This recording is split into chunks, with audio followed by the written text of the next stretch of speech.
우리 시청자 여러분 안녕하세요. 지금 스튜디오가 꽉 찼습니다. 여러분이 좋아하시는 두 분을 이 스튜디오에 한 번에 모셨습니다. 저도 제가 살아가면서 이런 날이 올 거라고는 상상을 못했는데요. 사람은 살다 보면요. 내가 원턴 원하지 않던 운명처럼 아주 뜻깊은 날을 만들기도 합니다. 오늘이 바로 그 뜻깊은 날일 거라고 생각합니다. 사실은요. 시대가 영웅을 만든다고 하는데 제가 하는 멘트 기억나시죠? 그라운드 C라는 그라운드에 그러니까 그라운드 C가 그라운드에 열매를 맺고 나무를 심었어요. 김성원 우리 대표가 바닥을 만들고 그 위에 전한길이라는 나무가 심어졌다고 저는 생각을 합니다. 근데 오늘 그 두 사람을요. 이 스튜디오에 우리 아투TV가 제 생각에는 처음 같아요. 모셨습니다. 스튜디오에 지금 나와 있냐고요? 소개하겠습니다. 전한길 선생님과 김성원 대표님입니다. 안녕하세요. 네, 안녕하십니까. 반갑습니다. 반갑습니다. 저도 설렜습니다. 우리 방송을요 오늘 힘차게 하나 시작해 보려고 합니다. 제가 두 분에게 이렇게 외칠 겁니다.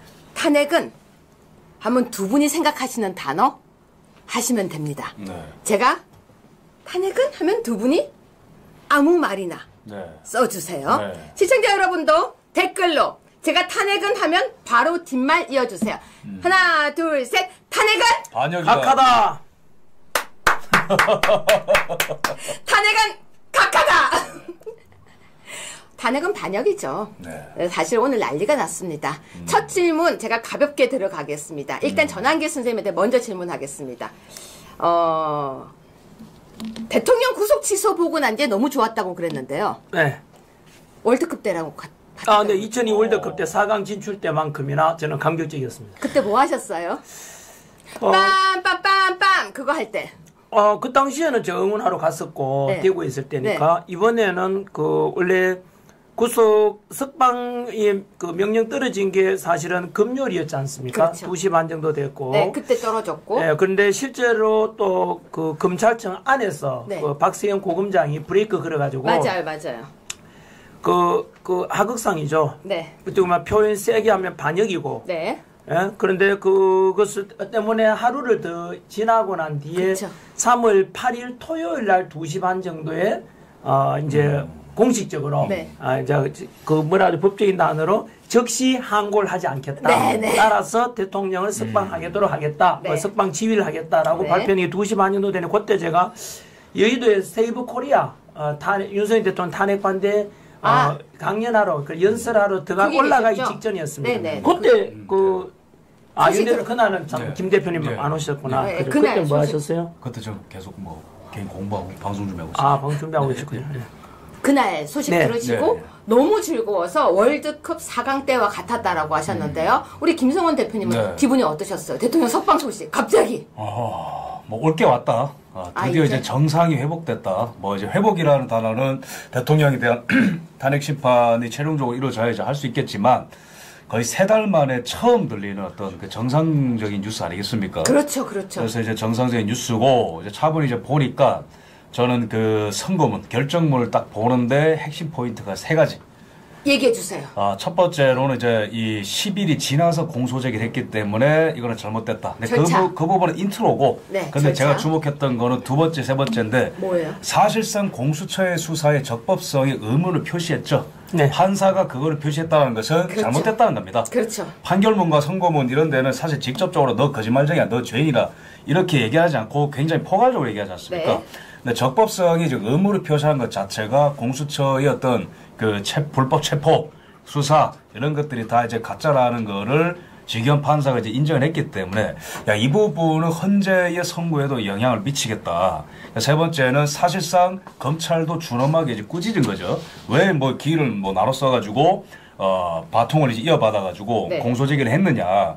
그래서 사실상 3달간 진행된 불법 수사에 대한 준엄한 꾸짖음이 있었기 때문에 이거는 단순히 대통령께서 풀려나서 기분 좋다. 다행이다를 넘어서 헌재까지 영향을 미치는 부분이기 때문에 굉장히 파장이 크다. 저는 그렇게 생각했습니다. 근데 그때 조금 더 붙인 다음에 민주당이 또 거짓말했죠. 왜냐하면 분명히 그 지기현 판사가 그 석방 명령 내릴 때는 네네. 그방 말씀 3가지가 딱 있었잖아요. 네. 저도 분명히 받고 그쵸. 다 알려졌는데 불구하고 민주당에서는 2가지를 부정하죠. 첫 번째는 뭐라 했냐면은 그냥 구속 그 날짜로 계산하는 게 아니라 시간으로 계산이 잘못됐다라는 것만 지적했고 그다음 하는 말이 곧 있게 될 대통령 탄핵 심판에 대해서는 영향 미치지 않을 것이다. 그거는 전혀 별개다. 내란죄와는 별개다. 이런 식으로 이야기하더라. 거짓말입니다. 네. 거짓말이죠. 거짓말이죠. 거짓말이죠. 네, 이게 그래서 왜 거짓말인지. 두 가지 다 거짓말이죠. 네. 금방 김성훈 대표님 말씀하신 대로 네. 바로 그 지경 판사의 판결문에 그 판결이 아닌 명령문에 두 번째 네, 있었던 공수처의 수사 자체, 체포와 수사 자체가 불법의 의문이 많다. 뭐 불법의 가능성이 크다 했잖아요. 네. 그 말은 뭘 상징하느냐 하면은 지금까지 있었던 모든 대통령 체포와 구속이 전부 다 가짜다. 사기다 이 말이죠. 따라서 그것에 대한 어떤 법의 판결은 곧 있게 될 대통령 탄핵 심판에도 네. 영향을 안 미칠 수가 없죠. 당연히 미치죠. 그래서 제가 훅 질문하겠습니다. 오늘 보셨죠? 기각. 전원일치 기각. 예. 사실 뭐 통쾌하다고 하면 통쾌하지만 다 알고 있는 내용이었잖아요. 예. 근데 윤석열 대통령께서 이런 얘기를 하셨습니다. 모두 그렇게 탄핵에 올리는 것을 보고라고 이야기를 하셨어요. 자, 어떠셨습니까? 오늘 기각 나오고 있는데. 자, 오늘까지 스코어 하면은 8대 0입니다. 그러니까 이제 전원일치, 만장일치 8대 0에 대한 결과도 8대 0이지만 네. 이진숙 반통위원장, 네. 그다음에 안동환 검사, 그다음에 이상민 행안부 장관, 네. 그다음에 뭡니까 그 최재 감사원장 쭈루룩 합하면은 민주당이 최근 한 2, 3년간 탄핵한 사람들이 21명이지 않습니까? 그렇죠. 21 탄핵 발의. 예. 근데 이제 21명인데 이 스코어가 8대 0이에요. 아무도 인용이 안 됐다는 거예요. 이진숙 방통위원장도 기각됐고. 그럼 이게 의미하는 게 뭐냐면은 민주당은 존재 자체가 사회 암덩어리다. 그걸 완전히 증명을 했고요. 네. 그 다음에 아주 핵심적인 거는 최재해 감사원장에 대한 이 선고문을 보면은 아주 중요한 부분이 한 센텐스가 있습니다. 또 뭘 발견했어요? 그게 뭐냐면은 탄핵소추 안에 있는 내용대로 진행해야 된다라고 얘기했어요. 무슨 네. 말이냐? 네. 최재해 감사원장을 탄핵할 때 하나 내용을 추가한 게 있어요. 뭐냐? 윤석열 대통령이 관절을 이제 용산으로 이제 옮기시고 했는데 그 과정에서 왜 하나의 어떤 공사업체를 감사하지 않았냐? 그 이유 하나를 추가를 했어요. 민주당에서 사실. 기존의 탄핵소추문에 없는 내용을 추가했는데 왜 추가하냐라고 헌재에서 이번에 판단한 거죠. 그게 윤석열 대통령 탄핵 심판에도 당연히 영향이 갑니다. 가겠죠. 왜냐? 네. 내란죄를 처리했잖아요.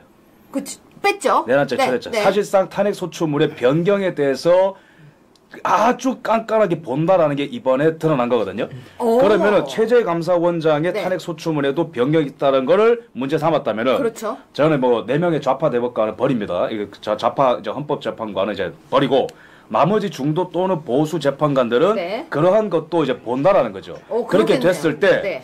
그렇게 됐을 때 지금 법조계에서는 이거는 각하로 갈 수 있는 문이 열렸다고 봅니다. 각하로. 왜? 그렇죠. 네네. 탄핵소추문의 사실상의 변경을 한 게 내란죄 처리 아니겠습니까? 네. 그렇기 때문에 각하를 주장하는 헌법재판관들의 논리를 강화시킬 수 있는 단초가 마련되었다. 오늘 최재해 감사원장 탄핵 기각을 통해서, 탄핵심판 기각을 통해서.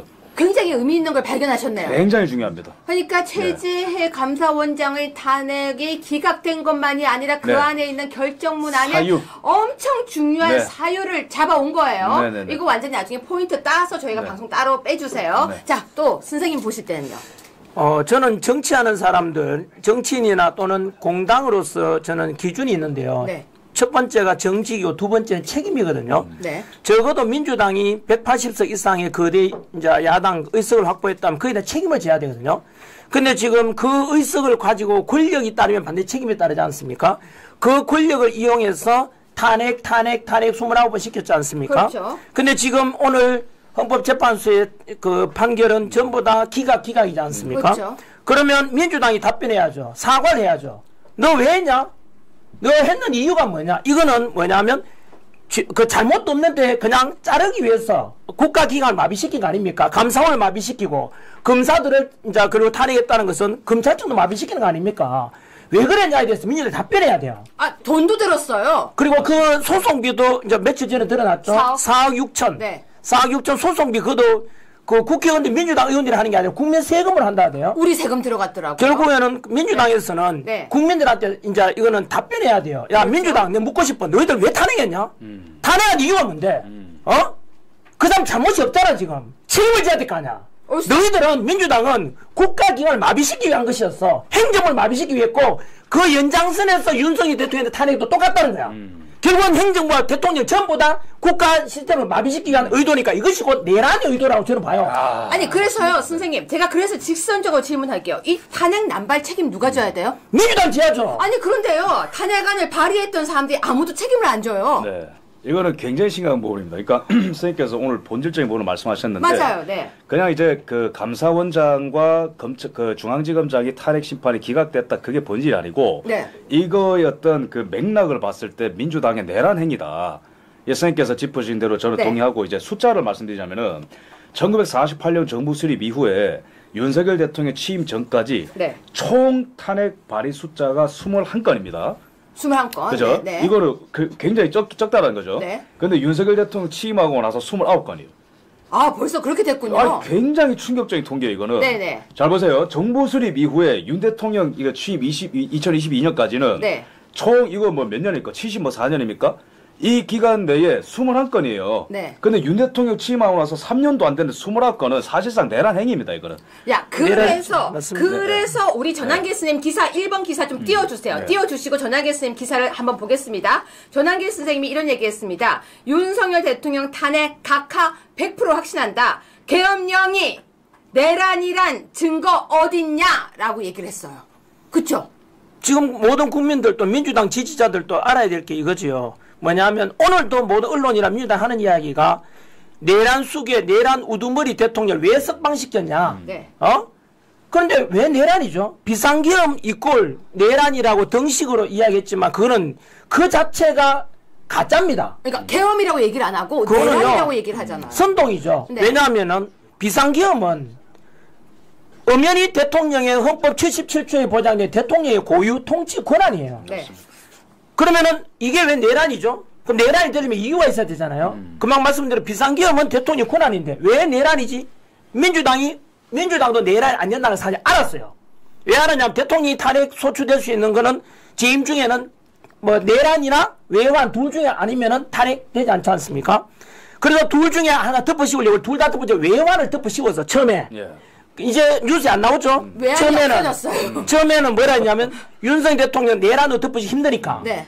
처음에는 북한에다가 요청을 했대요. 뭐 풍선이나 드론 띄워서 우리나라의 뭐 국지전을 유발하든지. 그래서 외환이라는 게 뭐냐? IMF 외환위기 그게 아니고 외환은 바깥으로 인해서 환란을 초래하도록 이렇게 유도하는 거잖아요. 네네. 윤석열 대통령이 적국인 북한에다가 환란을 유도했다라고 민주당이 또 덮으씌웠잖아요. 근데 지금 어이없죠. 조용하죠. 네. 그 이유는 거짓말이라는 게 또 드러났기 때문에. 네. 그 다음에 이제 내란을 덮으씌워야 되잖아요.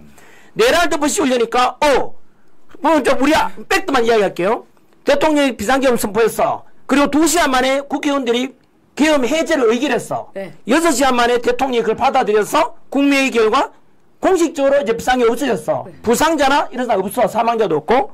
그러면은 그거는 전부 헌법을 어긋난 게 있어요, 없어요? 없죠. 왜냐하면 헌법에 따라 비상계엄을 선포했고. 없죠. 국회에서는 헌법에 따라서 해제를 가결했고.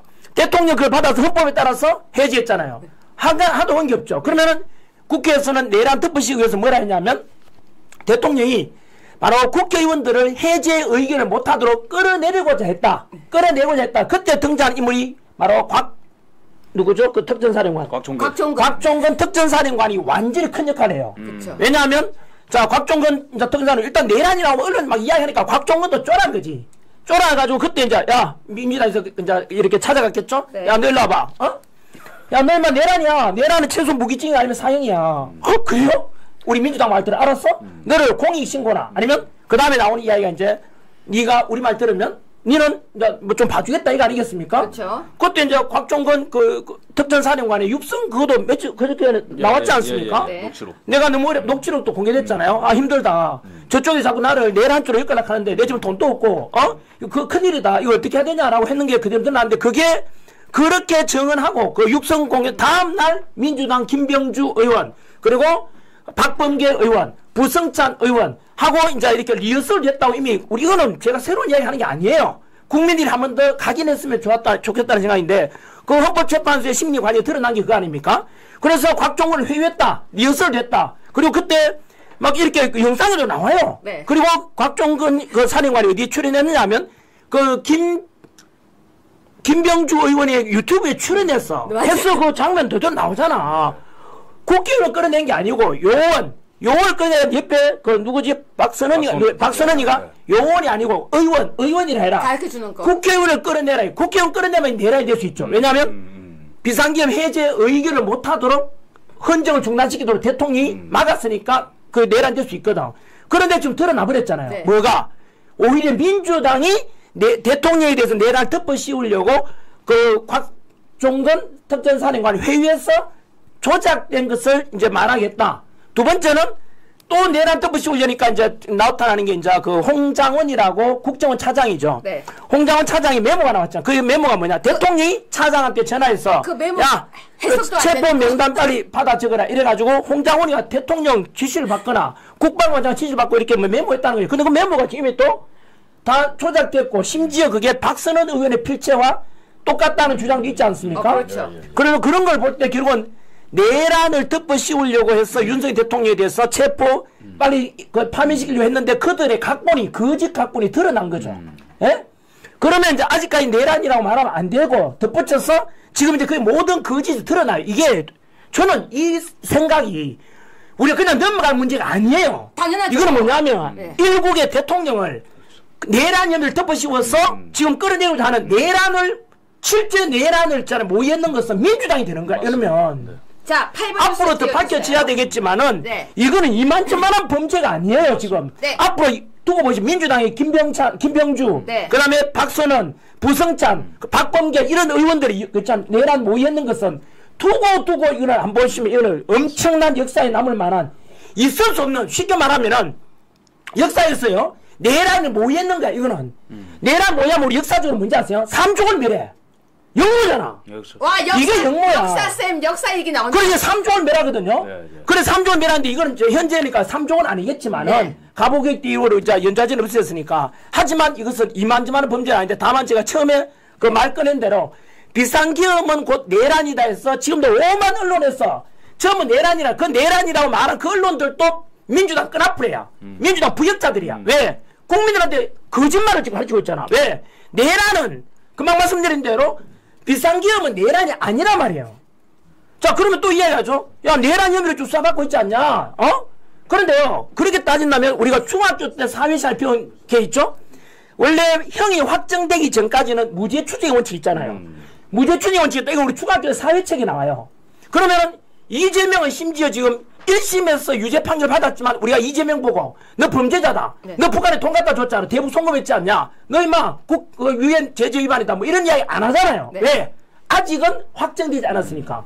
그것을 기준으로 본다면 윤석열 대통령 아직 1심에 대한 재판도 받지 않았어요. 그러면 무죄 추징 원칙에 의해서 윤석열 대통령 내란이라면 안 되잖아요.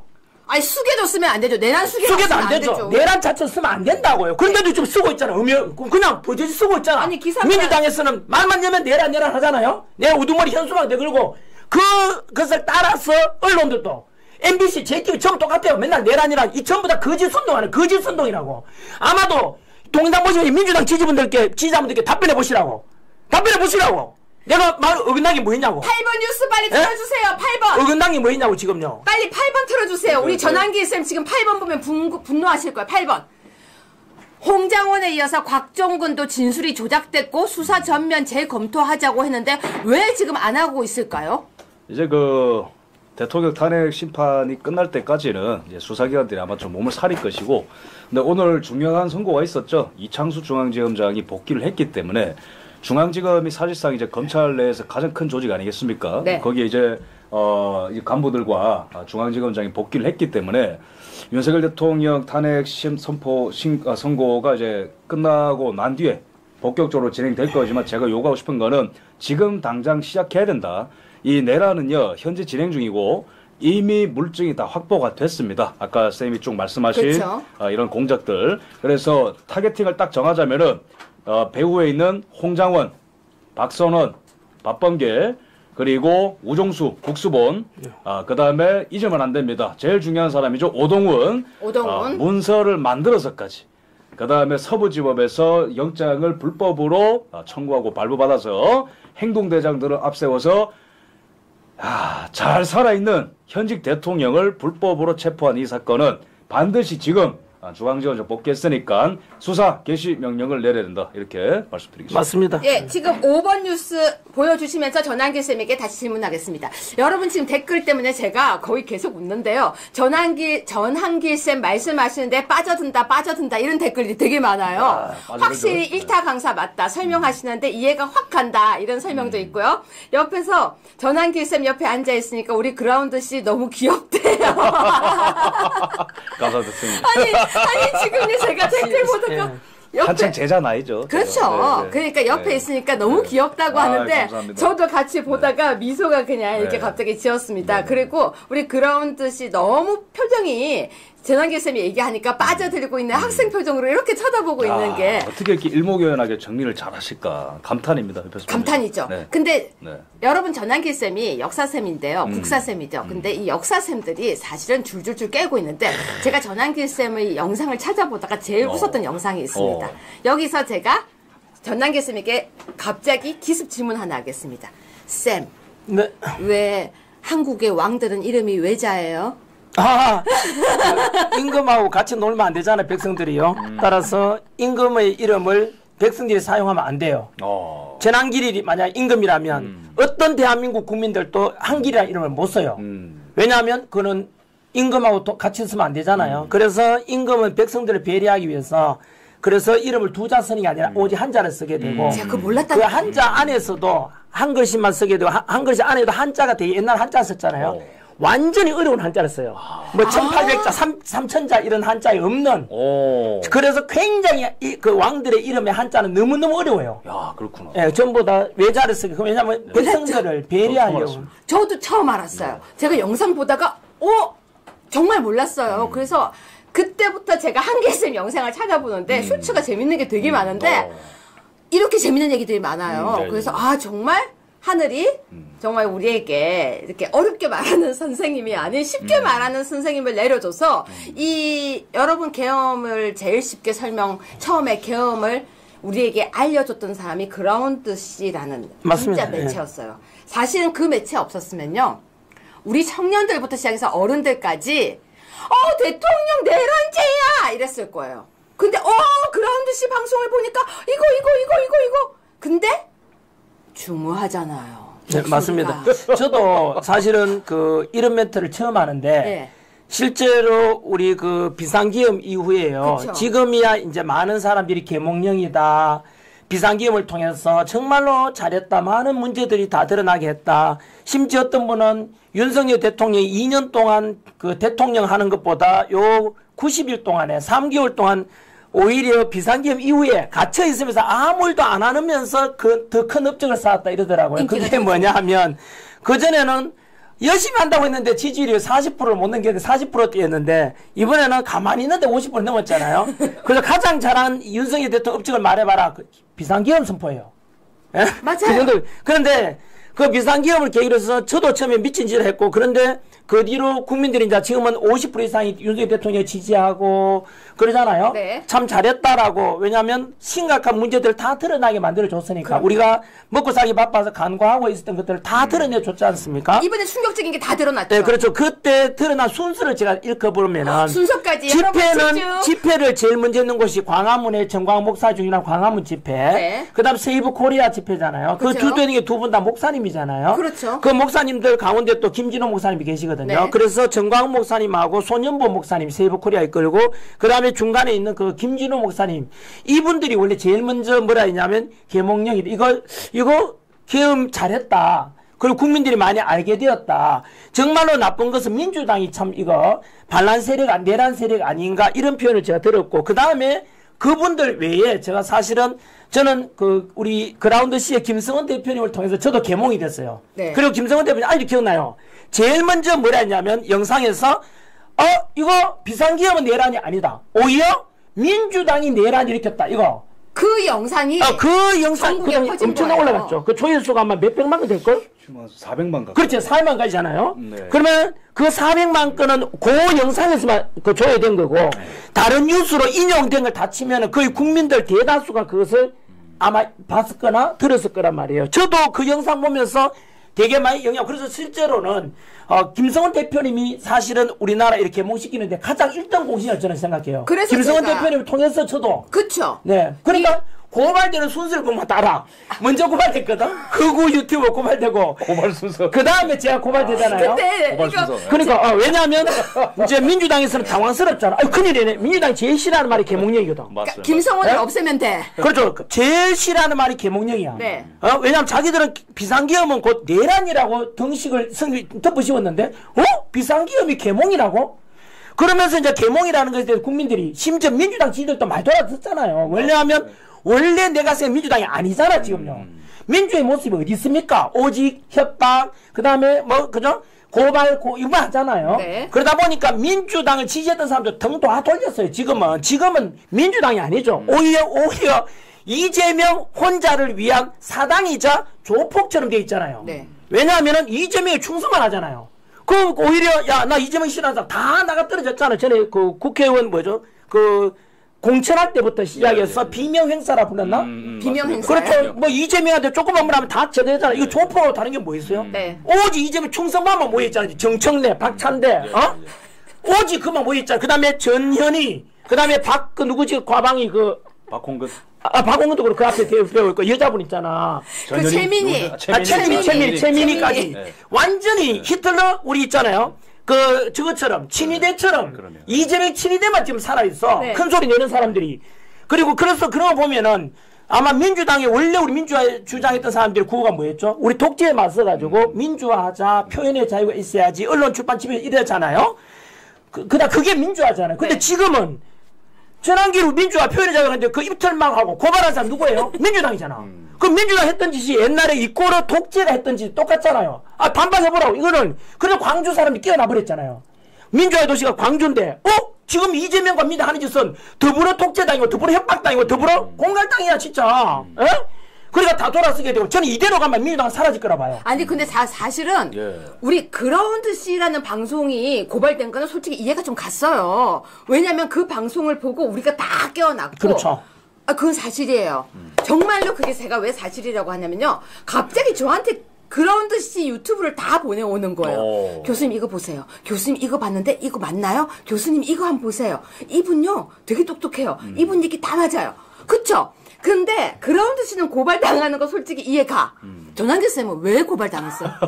솔직히 전환기 쌤은 별로 크게 얘기를 안 했어요. 네, 이게 뭐냐면은 민주당 입장에서는 그러니까 저의 메시지가 부담스럽겠지만 민주당 입장에서 한번 생각해 보면은 전환길 쌤 존재 자체가 아마 무서웠을 거예요. 근데 전환기 쌤은 사실 별로 한 말이 없어요. 그러니까 시작하자마자 바로 고발했잖아요. 그러니까 존재 아니 진짜 웃긴 게 선관위를 비판했는데 민주당이 나서잖아요. 그 자체가 너무 웃긴 거라고요. 더 재밌는 건요. 네. 저는 제가 이제 역사 교육을 저는 강의를 들을 일이 없으니까 전환기 쌤 수업을 저는 안 들었잖아요. 그러니까 누군지 잘 몰랐어요. 근데 학생들이 갑자기 교수님 제가 좋아하는 쌤이 고발당했어요 하고 또 주는 거예요. 그게 이제 어떤 느낌이냐면은 저야 계속해서 그 보수파陣營에서 정치 평론 해온 사람이고 그러니까요. 저 사람들이 저를 국어로 모는 거는 쉬워요. 저 사람 원래 국어다.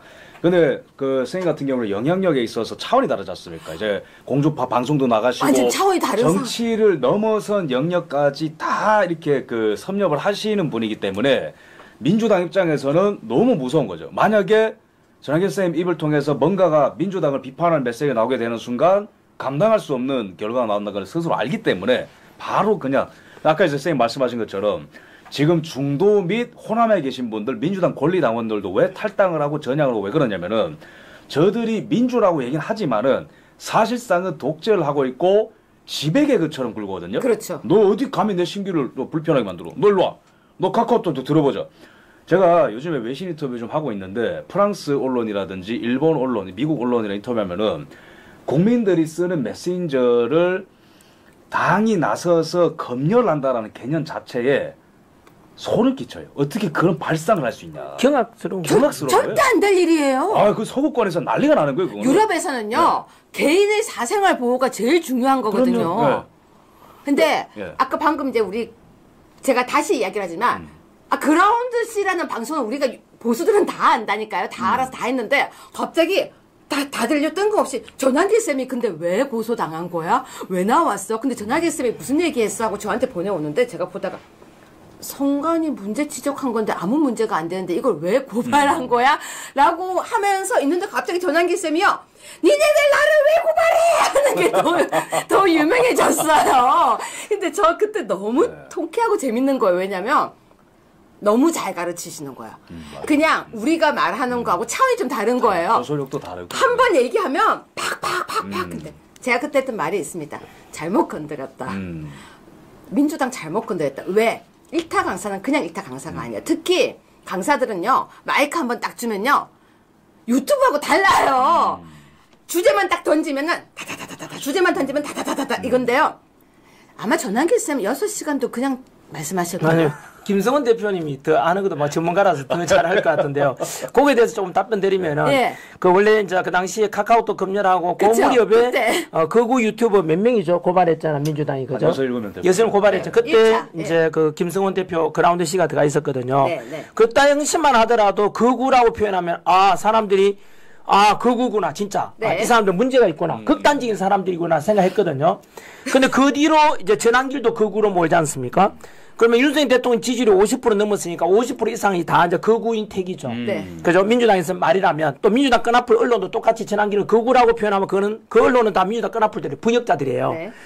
자, 그 언론들도 마찬가지 민주당이 뭐냐면 이제 거구에 대해서도 이제 다시 개념이 바뀌어요. 원래 거구라는 것은 아시다시피 히틀러 나치처럼 막 거구하면은 막 전체주의와 더불어서 폭력성을 동반하는 게 보통 거구의 특징인데 근데 저는 7번 집회 나갔지만 한 번도 저는 폭력이 없었거든요. 언제나 평화, 화합, 통합을 부르짖었지 않습니까? 광주 갔을 때도 그랬고 따라서 전환기를 비롯한 지금도 계속 거구를 하죠. 뭐 우리 이쪽 우파들을 네. 거구라고 하는 자체가 또 거짓말이에요. 아까 비상계엄은 곧 내란이다 하는 거 프레임 씌워서 거짓말하고 선동하듯이 그리고 전환길 보고 거구라고 하거나 김성원 씨 보고 거구라고 하는 그 언론과 민주당 역시 거짓 선동하는 거죠. 네. 왜냐하면 우리는 거구라고 표현하기에는 말이 안 맞아요.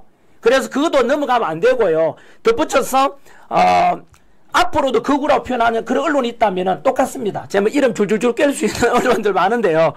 그 언론 기자들도 마찬가지 앞으로 점점 쪼그라들 겁니다. 민주당도 그렇고. 그리고 거구라는 표현에 대해서 국민들이 그걸 알아주면 좋겠고. 두 번째는 그 당시에 거구라고 해서 김성훈 씨가 고발되고 이제 그 다음 전환길이가 고발된 것은 조금 이유가 달라요. 전환길은 그 당시 카카오톡 검열, 아까 그건 경악스러운 일이잖아요. 어떻게 카톡을 검열하려고 하지? 저는 그러니까 그것도 이재명한테 충성맹세하듯이 그때 전용기 의원인가? 막 이렇게 하더라고. 최인희도 뭐 그대로 막, 잘했다는 거 보니까 의의가 없어가지고. 그런데 전환길이 그 당시에 이제 비판했는 언론 비판하고 사법부의 편향성 비판하고 세 번째 영상이 선관위 비판했거든요. 선관위는 부정선거 의혹뿐만 아니라 인사비리에 관한 건 문제가 너무 많다. 그렇죠. 요즘 드러나고 있지 않습니까? 네. 뭐 가족 채용이라든가 이런 게 지금 드러나고 있는데 제가 잘못한 거 하나도 없어요. 진짜 그 당시에 지금 똑같아 그 영상 그대로 있거든요. 그래서 지금 선거 근데 이제 그때 제 제자들이 그렇게 되면 어떨까? 저는 이런 생각, 제 인생 시키면 10번째가 언제나 대장부는 소인과 논하거나 싸우지 않는다. 오늘 하루 다른 사람을 위해서 무엇을 할 것인가 늘 묻고 시작하거든요. 한 25년 됐는데 그 10개명 정한 지가 제 인생 10개명. 늘 그게 기준이었는데 저는 이제 사실은 수능 강사하다가 공무원 강의를 하지 않습니까? 26년 강의하면서 늘 학생들 덕분에 중간에 제가 또 사업 자문해서 신용불량생활 10년 했거든요. 밑바닥에 10년 했는데 노량진 올라와서 공무원 강의하면서 이제 수험생 덕분에 제가 이제 밥 먹고 살게 되고 일타 강사 됐잖아요. 그 저는 최소한 고마울 줄 알거든요. 미안해 할 줄 아는 게 기준이라 생각하는데 그래서 늘 학생들을 위해서 무엇을 할까 생각하거든요. 그들 때문에 그들이 수학연회에 제가 돈 벌어서 제가 빚도 갚고 했으니까. 그래서 늘 저는 2035 세대를 위해서 내 제자들을 위해서 무엇을 생각하고 있는데 그때 이 카톡 금지라는 이건 뭐냐면 제가 고발당했다는 건 힘없는 애들 돈 없고 힘없는 애들도 고발당하면 이거 그냥 당하거든요. 특히 유튜브도 협박하는 거잖아요. 협박하면 그 다음부터는 표현의 자유가 할 수가 없잖아요. 눈치를 봐야 되잖아요. 예? 그때 제가 이제 외우면은 화가 완전히 저 뒤집어졌죠. 미친놈들이죠. 민주당도 고발한 것도 저는 비판하고 있는데 선관위를 비판하는데 민주당 고발했잖아요. 선관위하고 민주당 한 끈앞이라는 뜻이잖아요. 그 뒤로 제가 헌법재판소를 비판했는데 민주당이 또 고발하잖아요. 저를요. 내란 선동이라고. 아까 내란이 있지도 않은 내란이 그 전부 다 공산당하고 똑같아. 맨날 거짓 선동하잖아. 이 거짓 선동. 예? 그래서 저는 그때 제가 엄청 결심하고 나오죠. 그래서 바로 이틀 뒤에 이제 고발 이틀 뒤에 이제 세이브 코리아가 집회 이제 지금 나가기 시작하게 된 그거죠. 그때 저는 사실은 제가 그렇지 않으면 성경에 나오는 에스더를 좋아하거든요. 에스더가 결심하거든요.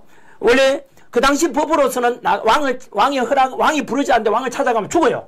왜냐 혹시나 왕을 죽이려고 왔을까 싶어서 바로 사형인데 그 위험 속에서도 에스더가 왕을 찾아가요. 왜?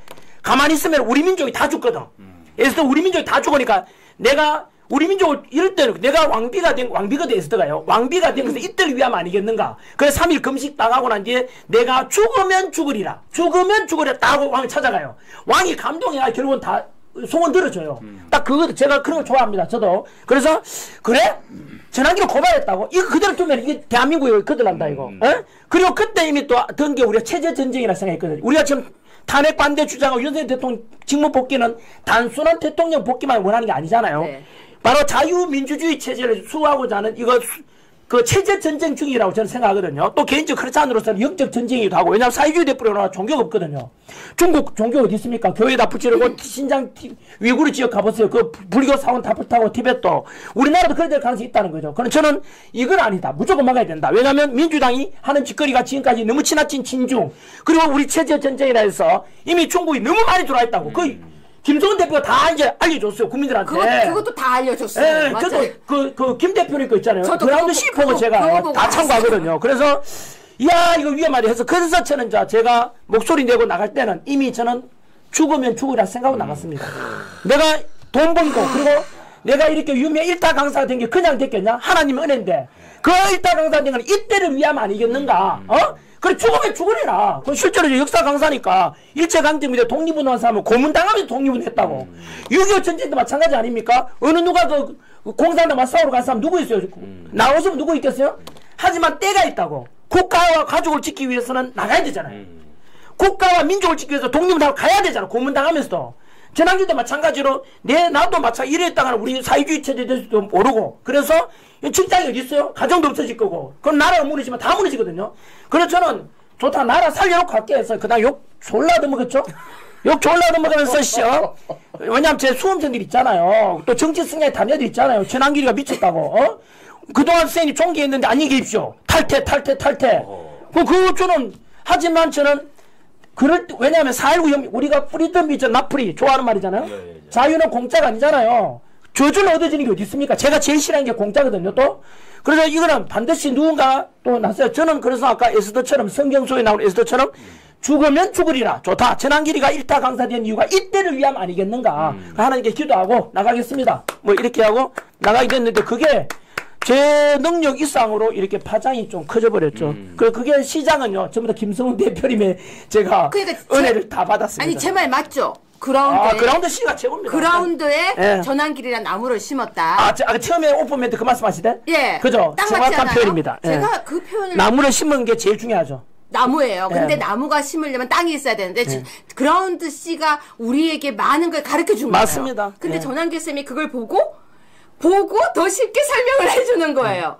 아니 진짜로 그라운드 C 방송보다 더 쉽게 그걸 설명을 또 하시더라고요. 각자 달란트가 있으니까요. 저는 김성훈 대표하고 전문가는 아니잖아요. 저는 정치평론가도 아니고. 아니, 저는 국민들의 상식선에서 이야기하잖아요. 지금. 그리고 귀에 쏙쏙 들어오고요. 전환길 쌤 표정을 보고 있으면 약간 미소 짓고 듣게 돼요. 너무 재밌고 전환길 쌤 옆에 앉아있다가 저도 지금 자꾸 화면에 나오는 제 표정 보고 정신 다시 차리고 있는데 자 지금요 제가 이거는 질문을 안 할 수가 없습니다. 우리 또 그라운드 C 방송 때문에 우리가 반국가 세력에 대해서 배우게 됐어요. 사실은요.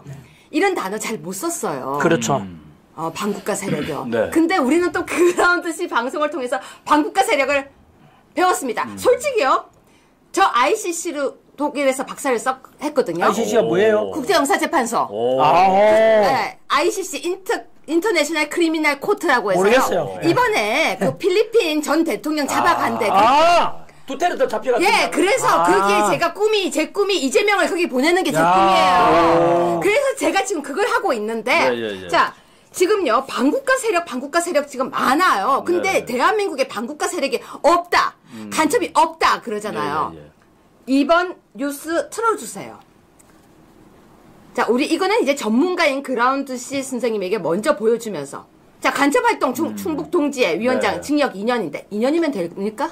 저거 굉장히 부끄러운 판결입니다. 네, 그러니까 오늘 뉴스네요. 네, 예. 이걸 꼭 이제 말씀을 드리고 싶은 부분인데 오늘 뉴스입니다, 그죠? 예, 그 오늘 간첩이 그러니까 옛날만 있었던 게 아니고 지금이죠. 네. 오늘 뉴스에 오늘 네, 속보네, 속보. 지금 이제 그 대법에서 확정됐다는 얘기인데 지금 그 우리 국민들이 약간 이 들어본 뉴스에 한정해서 현재 진행 중인 재판들을 좀 말씀드리자면 충북동지에 하나 있고 네. 지금 두 번째가 창원간첩단, 세 번째가 제주간첩단, 네 번째가 지금 1심에서 그 몇 달 전에 유죄 확정, 유죄 선고가 된 그 민노총 사건 있죠.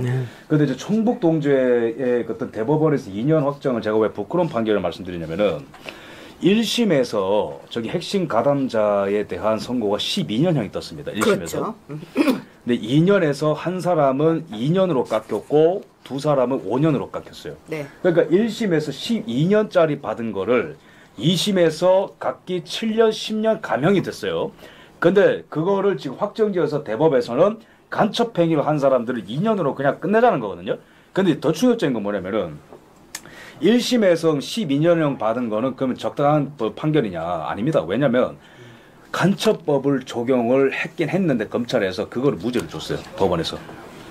굉장히 충격적인 겁니다. 그러면은 저 충북 동주애가 뭘 했냐면은 중국에 가서 북한에 있는 공작원들과 접선을 해서 우리나라에서 반미 투쟁을 하고 윤석열 대통령에 대한 반대 투쟁을 하는 지령 같은 것들을 추후에 그건 받았고 2017년부터 꾸준히 이제 접선했습니다.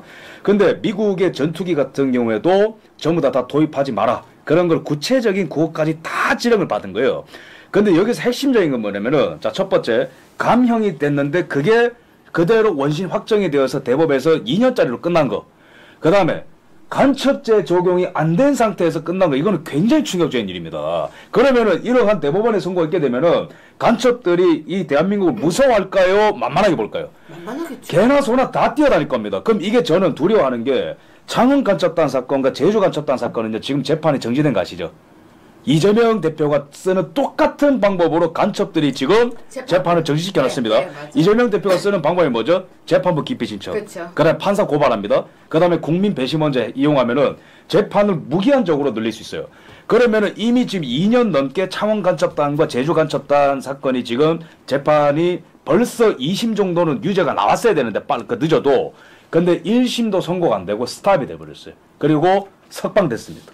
이거는 굉장히 충격적인 일인데 충북동제라는 선고 때문에 다른 간첩단 사건도 영향을 받을까봐 저는 굉장히 그게 좀 분노가 많이 나고 그러면은 북한과 관련해서도 이렇게 우리가 처벌을 단절하지 못한다면 중국 관련된 간첩은 이거는 못 잡는 거죠 지금. 그렇죠. 간첩법도 개정이 안 된 상태에서 얼마나 중국 그 간첩들이 이 나라를 만만하게 보고 돌아다니겠습니까? 이거는 상당히 부끄러운 판결이고. 대한민국이 지금 얼마나 비상사태인지를 여실히 드러낸 판결이다. 이렇게 저는 분석하고 있습니다.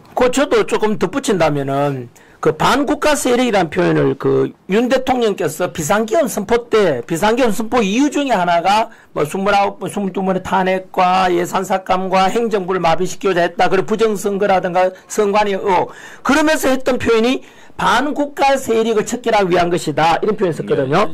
그때 저 와닿지 않았습니다. 솔직히 저도. 그때는? 예, 그때는. 왜냐하면 또 작년에 민노총 간첩 잡혔다 해도 뭐 먹고 살이 바쁘니까 그러려니 생각했거든요. 저는 솔직히요. 근데 그 중간에 민주당이 오히려 내란 세력이다라고 했던 그라운드 시, 그다음 그때 나온 표현이 비슷한 시기에 반국가 세력을 척결 이러더라고. 그때도 솔직히 별로 안 와닿았어요. 저는 제가 이래 약간 오면 그냥 넘어갔어요. 그런데 지금은 저도 달라졌죠. 이게 이제 역시 개몽된 겁니다. 저도 뭐냐면은 언제 제가 충격 먹었냐면은 저거죠. 두 가지 때문에 이번 비상기업 시국에 그 탄핵 정부에서 어떤 게 아니냐면 우리 감사원장 탄핵 사유 중에 하나가 뭐냐면 21 탄핵 중에서 감사원장이 탄핵된 이유가 이제 최재 감사원이 이제 풀려났잖아요. 그 이유 중에 하나가 민주당에서 뭘 했나 하면 전 정부 문재인 정부 때 그 무슨 의용이 정의용 안보실장이 군사 1급 비밀이죠. 사드 배치 비밀에 대해서 중국으로 넘겨주고자 했다는 의혹이 있다. 그래서 감사원에서 전 정부 이제 정의용이라든가 이런 사람에 대해서 감찰하려니까 민주당이 하지 마라라고 감사원장을 탄핵시켰잖아요. 그렇죠. 그때 충격 먹었어요, 저는. 이거 뭐지? 뭐가 있다. 뭐가 있다, 이거. 에? 도대체 민주당은 도대체 어느 나라 정당이야, 이거? 우리나라 국가 기밀을 지키고자 하는 감사원장을 탄핵시킨다고? 그럼 결국은 민주당이 범죄를 비유하는 거잖아. 중국에다 군사기밀 넘겨도 된다는 거잖아. 그럼 민주당은 어느 나라 당이야 이거?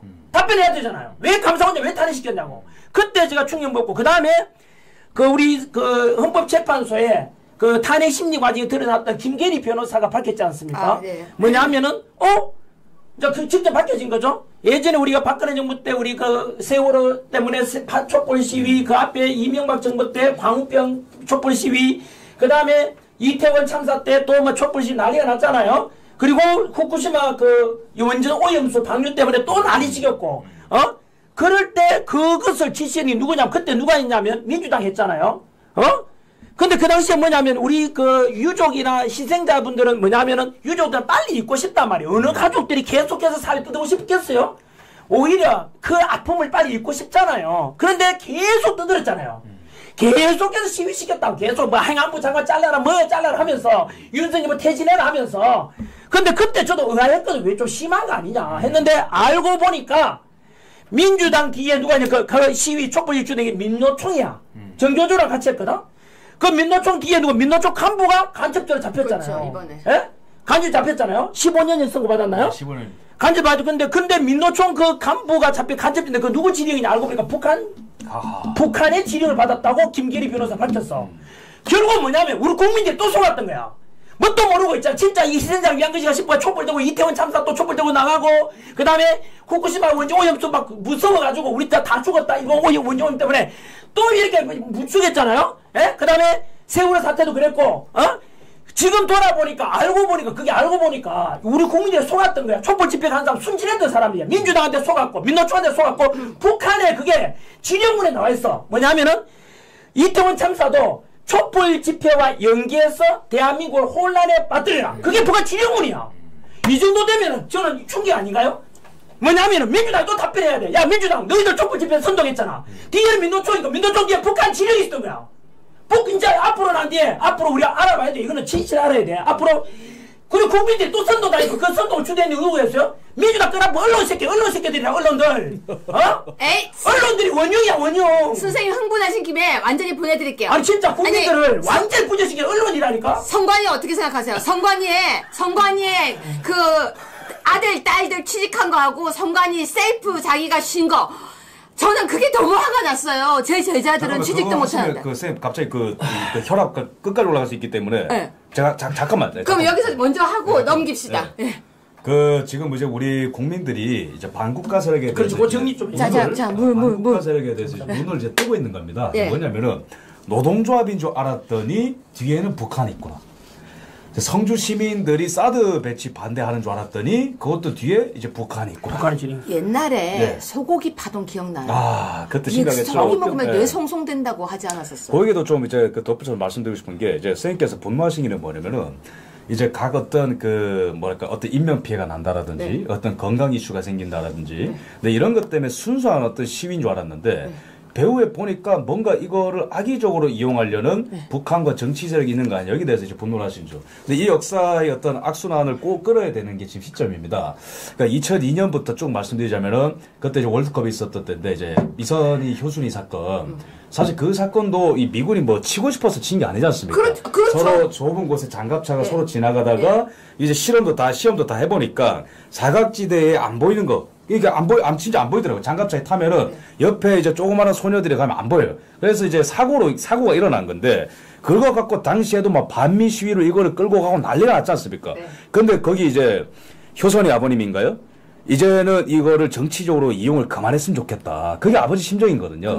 그런 것도 그렇고, 광우병 같은 경우도 아무리 과학적으로 당시에 설명을 해줘도 2008년에 저 그때 대학생 1학년이었는데, 그때도 과학적으로 설명해주는 과학자들이 많았어요. 이거는 극히 낮은 확률이고, 이걸 먹다 해서 광우병 걸려가지고 막 쓰러지고 그런 거 없다. 그때도 MBC PD 수첩이 말이죠. 선동했지 않습니까? 쓰러지는 소를 막 보여주면서 알고 보니까 광우병으로 쓰러진 게 아니고 동물학대로 인해서 관절이 손상돼서 쓰러진 소였어요. 그 소가. 이런 것들이 이제 끊어야 되는데 그럼 그 배후에 누가 있었냐? 북한이 있었던 거죠. 민노총이 있었던 거죠. 그 당시에 미국 소 먹으면요 머리에 구멍 뚫린다 그랬어요. 근데 지금은 그 선동했던 사람들 지금 뭐 불고기 다 잘 먹잖아요. 미국 가로 소 잘못 먹더만. 그러니까 어쨌든 그런 어떤 역사들이 지나왔는데 사드 배치 보십시오. 사드 배치하면 전자파에 튀겨진다. 그 표창원 아직도 그 동영상 있잖아요. 막 짜짜라 하면서 무조건 사드 반대하면서 아직도 춤추고 그 영상 아직도 돌아다니고 민주당이 당시에도 막 거짓 선동하고 근데 그 배후에도 다 이제 북한이 있었다는 그렇죠, 거고 그렇죠. 그다음에 후쿠시마 같은 경우에도 한미일 관계가 그렇게 중요했던 때가 2022년, 2023년인데 네. 그때 그거를 파탄내기 위해서 후쿠시마 괴담도 북한에서 지령을 내보낸 거 아닙니까? 근데 그런 거를 이제 보면은 이제 국민들이 이때까지는 야 이거 그냥 어떤 좌우의 대립 또는 어떤 진실의 영역인 줄 알았는데 알고 보니까 이런 사건을 이용해서 대한민국을 전복시키려 했었던 반국가 세력들의 준동이었구나. 그거를 깨우치게 만든 게 계엄령입니다. 맞습니다. 실제로 제가 이 후쿠시마의 어떤 괴담의 배후에 뭐 이렇게 북한이 있다는 얘기를 해주니까 제가 최근에 인터뷰했었던 일본 기자가 깜짝 놀래요. 그런 거였냐고. 이런 것들은 이제 일본에도 소식이 전해 갈 건데 그래서 어쨌든 이런 것들은 그냥 윤석열 대통령 개인을 지키느냐 마느냐 그 싸움을 초월해서 헌법기관을 수호하는 측면도 있지만은 이제는 우리 국민들이 거짓에 호도되지 않고 진실로 맞서 싸워서 사회기관을 바로 잡는 그런 어떤 그 국면이 있다. 이 싸움을 그렇게 규정하고 싶습니다. 저는.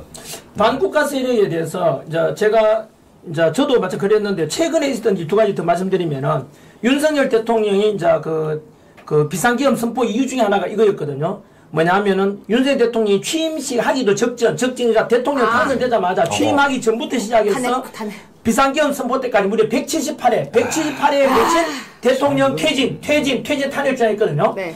근데 그게 또 누구랑 같이 했냐? 또 민노총이야. 민주당하고. 그렇죠. 그 부축에 누구냐? 또 언론이야. 결국은 3박자 같이 간다고. 민주당, 언론, 민노총. 민노총 뒤에 누가 있냐? 북한이 있는 거야. 결국은 국민들이 알아야 되는 거 이거도. 결국은 이거는 민주당이 답변해야 돼. 야, 민주당 너희도 왜 그러냐? 그러니까 아까 탄핵도 똑같은 거야. 왜? 탄핵시켜 보는 거야. 일단 국가 혼란을 조장하는 거야. 민주당은. 옳은 게 하나도 없잖아요. 민주당이 답변 못 하잖아. 왜 탄핵시켰는데 지금 다 기각 다 돼버렸잖아. 그럼 탄핵 왜 했는지? 국가 혼란을 받기 위한 것이야. 이거는. 국가를 위한 게 아니라고. 국가와 국민은 안중이 없어. 민주당은. 오직 혼란만 부추기는 거야. 그냥 윤석열 끌어내리는 게 목표였던 거야. 시종일관 되는 거야. 이거는. 거기다가 반국가 세력에 대해서 최근 충격적인 게 바로 제 꽃보다 지나기 채널에도 올려드렸는데 국회에서 그 최근 탄핵 반대 대학생들의 그 시우선이 있었거든요. 탄핵 반대 시우선 했는데 그게 학교마다 이화여대 그리고 고려대 연대 그 다음에 전북대 이런 데서 전부 다 뭐가 방해가 있었어. 그 학생회라는 단체 이름이 뭐냐면 요즘 각 대학마다 다 있죠. 전국 대학 진보연합. 전진년. 이거 아니요 대진년이라죠. 대진년. 모든 대학교 다 있거든요. 학생회라는 이름으로 대진년이 있는데 걔들이 전부 다 탄핵 반대 시우선을 방해했어요. 네. 자 그러면은 뭐냐면 저는 이건 또 잘못된 게 대진년이들 잘 들어봐. 모든 대학이 다 들어야 돼. 이거 다 봐야 돼. 자 탄핵 찬성하는 수도 시우선 하는 거 누가 하라고? 자유잖아요. 탄핵 반대 시우선은 또 자유잖아. 그렇죠. 그게 민주주의 아니야? 자유잖아요. 방해하면 안 되잖아요. 그런데 뭐냐면 시우선은 찬성할 때는 강압하고 있다가 반대하니까 막 들고 나니까 방해하는 거 왔어. 막 확성이 갖다 대고 폭력행하고 그게 대진년의 현실인데 그 국회에서 이것의 실체를 이제 오픈했잖아요. 대진년을 알고 보니까 그들은 마르크스 레닌주의를 교육받고 있고 알고 보니까 김정은에 대해서 찬양하는 걸 학습하고 있는 단체래. 예? 반국가 세력이라고. 야 대진년 답변해보라고. 반박해보라고. 너희들 임마 학부모님들 다 알아야 돼. 왜? 우리 아이들이 다니는 대학교 안에 이런 반국가 대진년 같은 단체가 있고 대진년 뒤에 민노총이 있고 거기에 지령을 내려준 게 북한 공산당 북한 김정은을 찬양하는 그런 걔들 스터디하고 있대요. 내가 밝히는 게 아니고 또 전환기를 밝히면 또 전환길 민주당도 잘 들어. 전환길이 새로 밝히는 하나도 없어. 이 사람만 새로 밝히는 게 많아. 전환길은 강사로서 기존에 뭐 탄핵 심리 중에서나 다 있는 자료들을 내가 한번 정리하는 거야. 제가 강사로서 그 대진년에 관한 것도 분명히 오픈된 거예요. 그거. 아니 쌤 정말 정확한 지적을 해주셨고 대진년은 그 대통령실을 상습적으로 그 무력으로 침범하는 조직입니다. 그거는 정말 그러니까 그 대통령이 계시는 곳은 국가 1급 기밀을 다룬 것이기 때문에 막 들어가면 안 되는데 막 들어가야 사례가 부지기수입니다. 근데 제가 여기서 문제 삼고 싶은 거는 정청래 이재명 왜 그런 행위를 하는 대진년은 뭐라고 안 하는 거죠? 정청래가요. 옛날에 미국 미국 북이 청년들만 국으로 찍잖아요. 그러니까요. 폭동이다 하는데 대진년 같은 경우는 입국자 너무 예쁘다 이거지. 한편이거든. 네, 거의 같은 편이니까. 전부 같은. 아니 이왕 그 말씀 나오신 김에 13번 뉴스 틀어봐 주세요. 왜냐면 마은혁 아시죠? 마은혁. 아하. 아까 이야기했던 마르크스 레닌주의자 마은혁이요. 머리 허옇게 해서 헌재 재판관으로 들어오려고 했는데 이 사람이 중요한 건요. 이 사람이 대한민국의 판사였어요. 누구 판결도 했다니까요. 네네네. 뭐 한두 사람이 아니죠. 이제 놀랍지도 않습니다. 왜냐하면 뭐 지금까지 비상계엄 탄핵 정부 드러난 것만 하더라도 공수처의 오동훈, 그 다음에 공수처에서 그 신청한 체포영장 발부하고 그 다음에 또 구속영장 발부했던 아까 말씀하셨던 서부지법의 그 이순영, 네. 그 다음에 그 신한미, 그 다음에 구속영장 때렸던 바로 차은경, 네. 그 다음에 헌법재판관 안에서도 문형배, 뭐 노토리어스 악명 높은 사람 됐잖아요. 문형배, 이미선, 정계선, 노토리어스. 예? 전부 다 우리법 연구회와 후신 국제인권을 연구회잖아요. 그건 좌파단체잖아. 법은 내 사조직이잖아요. 문형배가 이야기했어. 우리법 연구회 어떤 곳이냐에 대해서 설명을 본인이 다 했어. 네. 단순한 이거 스터디 조직이 아니고 법원의 조직을 장악하기 위한 이익을 얻기 위한 그런 조직이며 네. 그리고 우리법 연구회는 좌쪽이며 문형배는 그 중에 가장 나는 왼쪽에 있다 그랬어. 문형배 지가 이야기했어. 지가 문형배는 지금 본인과 싸우고 있어. 본인이 지가 옛날에 했는 말인데 내 이재명하고 친했다. 예전에 내가 이상한 카페에 가서 뭐 음란물을 받는지 안 받는지 몰라. 그거 책으로 그난 거 알죠? 또 그 전세 12억 넘는 짜리 전세를 국가로 또 관사를 제공받아 살고 있어. 야, 문형배는 자기 자신과 지금 싸우고 있는 거야, 지금. 예? 그래, 어쨌든 이런 거 볼 때. 젊은이들 언어로 이제 그 영혼의 맞다이라고. 자기 자신과 맞다이 하는 거. 조국 같은 케이스, 문형배 같은 케이스. 예. 전부 자기 자신과 싸우고 있는 거야. 아니, 그래. 이준석도 그러고 한동훈도 그래요. 맞아. 다들 자기와 싸우고 있어요. 영혼의 맞다이. 그렇죠. 그래서 저는 그 아까 망언적 이야기 나왔었는데, 그러니까 우리나라 사법부 안에 이런 조직들이 너무나 우리가 암암리 있다는 걸 이제 알게 된 거잖아요. 근데 충격이었죠. 너무 큰 충격이죠. 그러니까 뭐 우리 그라운드 씨 김성훈 대표는 알고 그걸 파고 있는 사람이었고 그래서 알리는 사람이었는데 우리 전남길 쌤은 진짜 충격 받으신 것 같아요. 왜냐하면요. 네. 저는 어떻게 생각하냐면 제가 어느 방송에 나갔다가 막 제가 뭐 울었던 거. 왜 울었냐면 그때 이미선 때문에 제가 울었거든요. 헌법재판관 중에 역시 우리법 연구에 이미선 있잖아요. 자기 여동생이 이상희 변호사가 대통령 퇴진 주장한 사람인데 예, 그날. 그리고 그날 또 방송. 그 당시에 이미선이 또 문제된 게 주식 문제잖아. 네.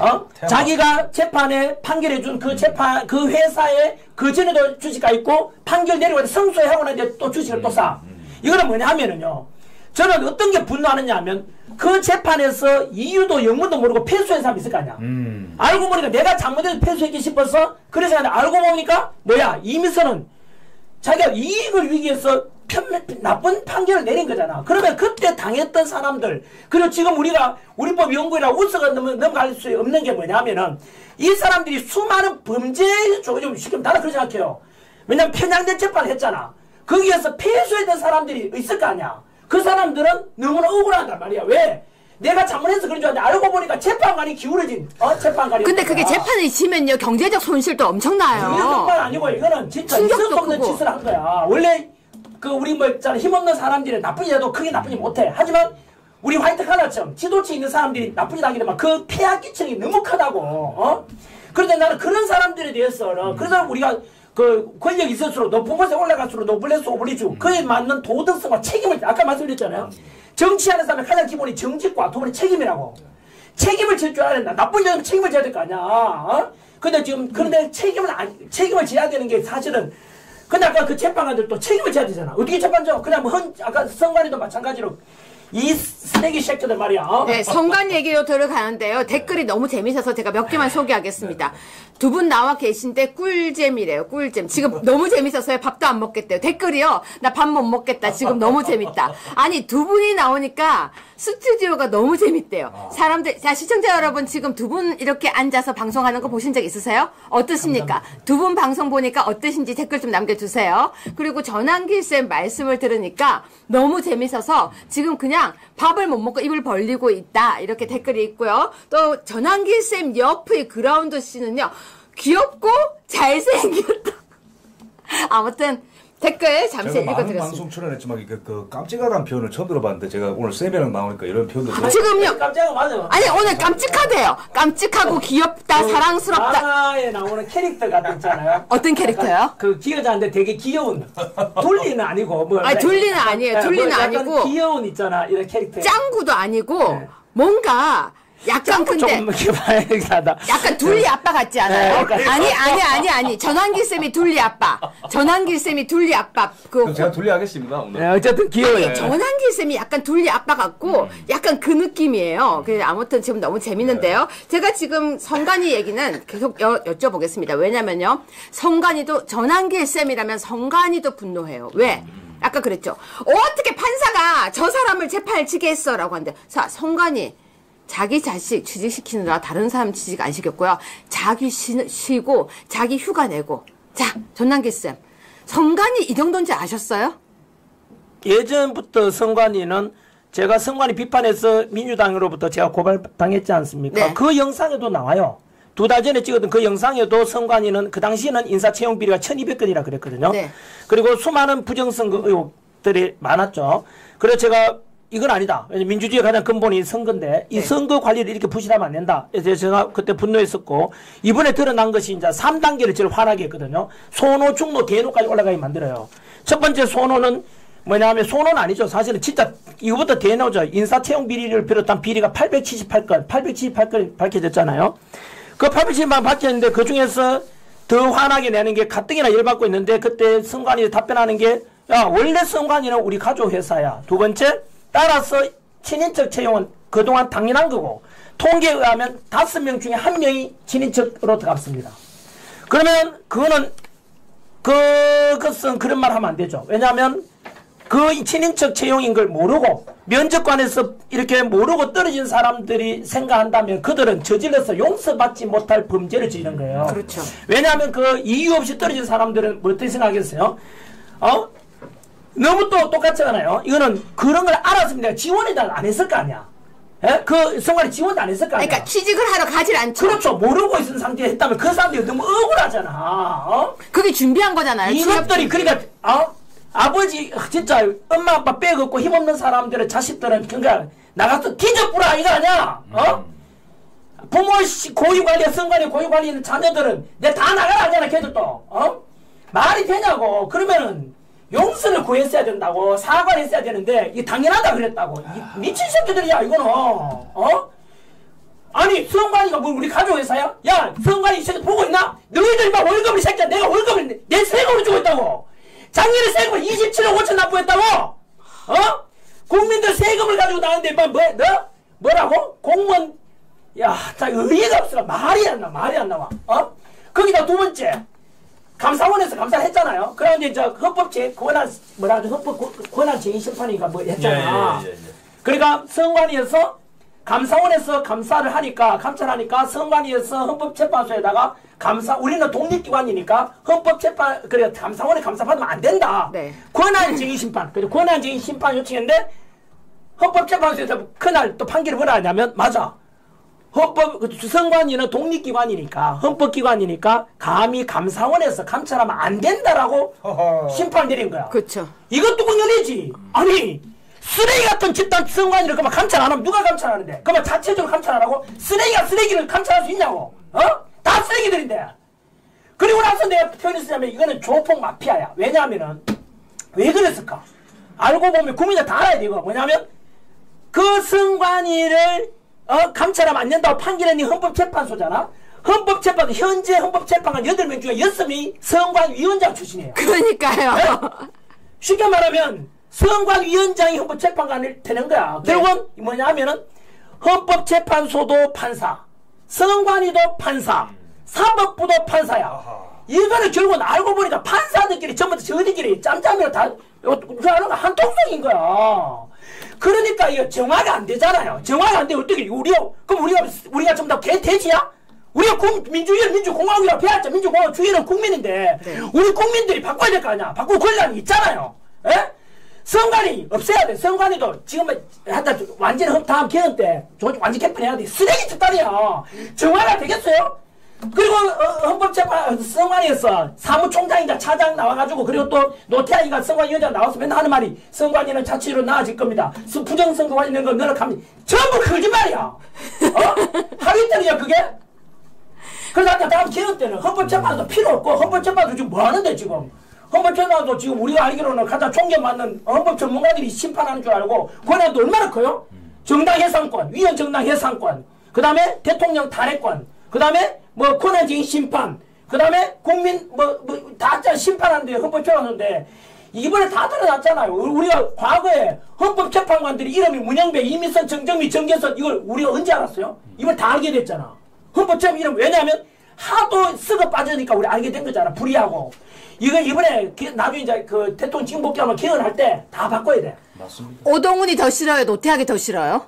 다 똑같은 쓰레기들인데 뭐요? 이 쓰레기랑 저 쓰레기는 다 똑같은 새끼들인데. 괜히 질문했어. 왜냐하면은 제가 왜 화나냐? 이거는 일반 국민들의 정서단 말이야. 국민들은 우리 힘없지만은 우리 국민의 주인이잖아요. 네. 그리고 저는 지금보다도 다음에 2030 세대들이 살아갈 대한민국을 생각하면은 이걸 어떻게 그냥 보고 있을 건데 이거요. 이거는 반드시 개선해야 돼. 이대로 넘어가면 안 돼. 왜냐면 윤석열 대통령이 비상계엄 선포한다 알게 됐잖아요. 네. 얼마나 다행인지 몰라. 그동안 왜냐면 속았던 사람들 상상해보라고 지금까지 수십 년간 헤쳐먹었을 거 아니야 이 새끼들이. 맞네요.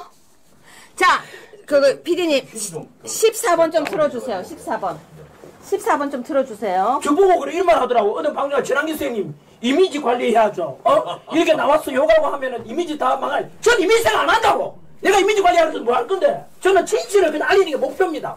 지금 이제 저보고 뭐라 해도 돼. 저는 욕도 먹을 거고. 하지만 진실을 저는. 예, 쌤, 저 한마디만 좀 네, 하겠습니다. 예, 잠깐. 분노를 할 수밖에 없어요. 정말로 저도 너무 이제 분노를 할 수밖에 없는 게 이건 사실상 선관위의 행태 그리고 헌법재판소의 그 선관위 감싸기 이런 거는 사실상 민주공화국에 대한 반란 행위입니다. 그러니까 우리나라 이제 그 헌법 1조 1항 2항 보면은 민주공화국이다. 맞습니다. 그리고 주권은 그 국민에게 있고 권력은 국민으로부터 나온다.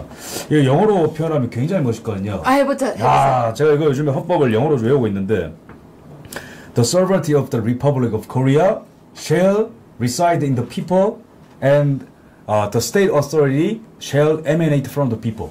그러니까 주권은 국민에게 reside in the people.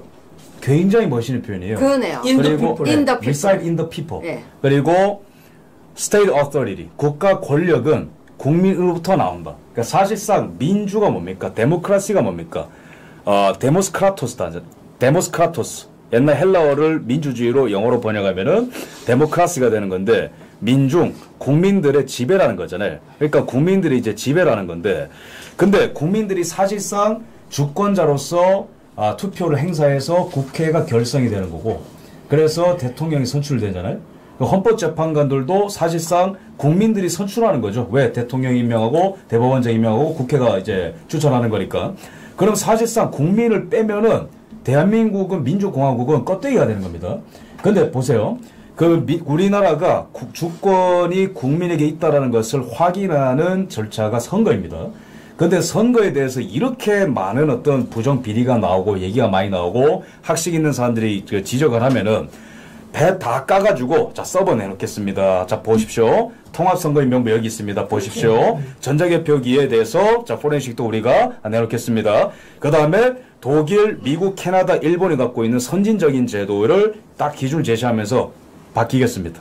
그리고 대만처럼 하겠습니다. 딱딱딱딱딱딱 포인트를 잡아줘야 되는 거예요. 왜 안 해놓냐고요. 그게 진짜지. 그들이 범죄자이기 때문이죠. 그렇죠. 범죄자니까. 그렇죠. 근데 여기에서 사람들이 이제는 개돼지가 아니에요. 다 알아요. 예전에는 언론들이 가르쳐줘서 습득을 했으면은 이제는 알아서 다 찾아보는 거예요. 맞아. 제가 이게 왜 이제 반역행위다 제가 말씀드렸고 두 번째는 오히려 헌재가 이번에 권한쟁의 그 심판 청구에서 사실상이 아니죠. 법적으로 선관위 손을 들어줌으로써 계엄의 정당성을 입증해줬습니다. 무슨 말이냐? 그 누구도 어떤 권력자도 선관위를 건들 수 없다는 것을 헌재가 확인해준 거예요.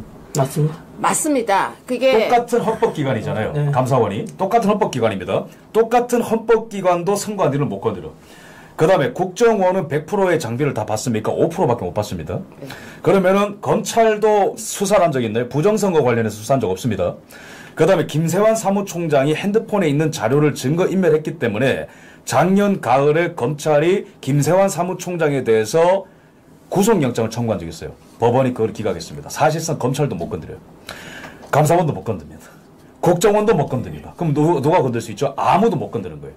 그렇기 때문에 계엄의 정당성을 오히려 헌재가 입증을 해줬다. 그래서 국민들이 그러면은 그 누구도 건들 수 없는 것이 맞기 때문에 대통령의 계엄은 합법이 되는 거다라고 제가 말씀드릴 수 있습니다. 우와! 네, 그 다음에 이제는 저는 논리가 딱 맞아요. 반문하고 싶은 게 뭐냐면은 우리나라 학자들이 제일 좋아하는 게 뭡니까? 걸핏하면 OECD죠. 네. OECD에 따르면은 집값의 평균은 뭐 우리가 네. 뭐 평균에 못 미친다. 뭐 OECD에 따르면은 뭐 행복지수 이런 거 얘기하는데 OECD의 기준을 들이댔을 때 우리나라의 선관위가 받아야 될 점수는 F학점입니다.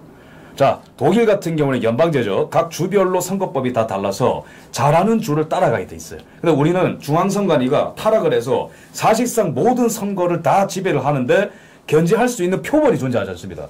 독일 같은 경우는 연방제인데 이 주는 참 투명하게 잘한다. 이 주는 왜 이렇게 빨리빨리 선거가 끝나지? 그러면 그걸 따라가요. 미국도 마찬가지입니다.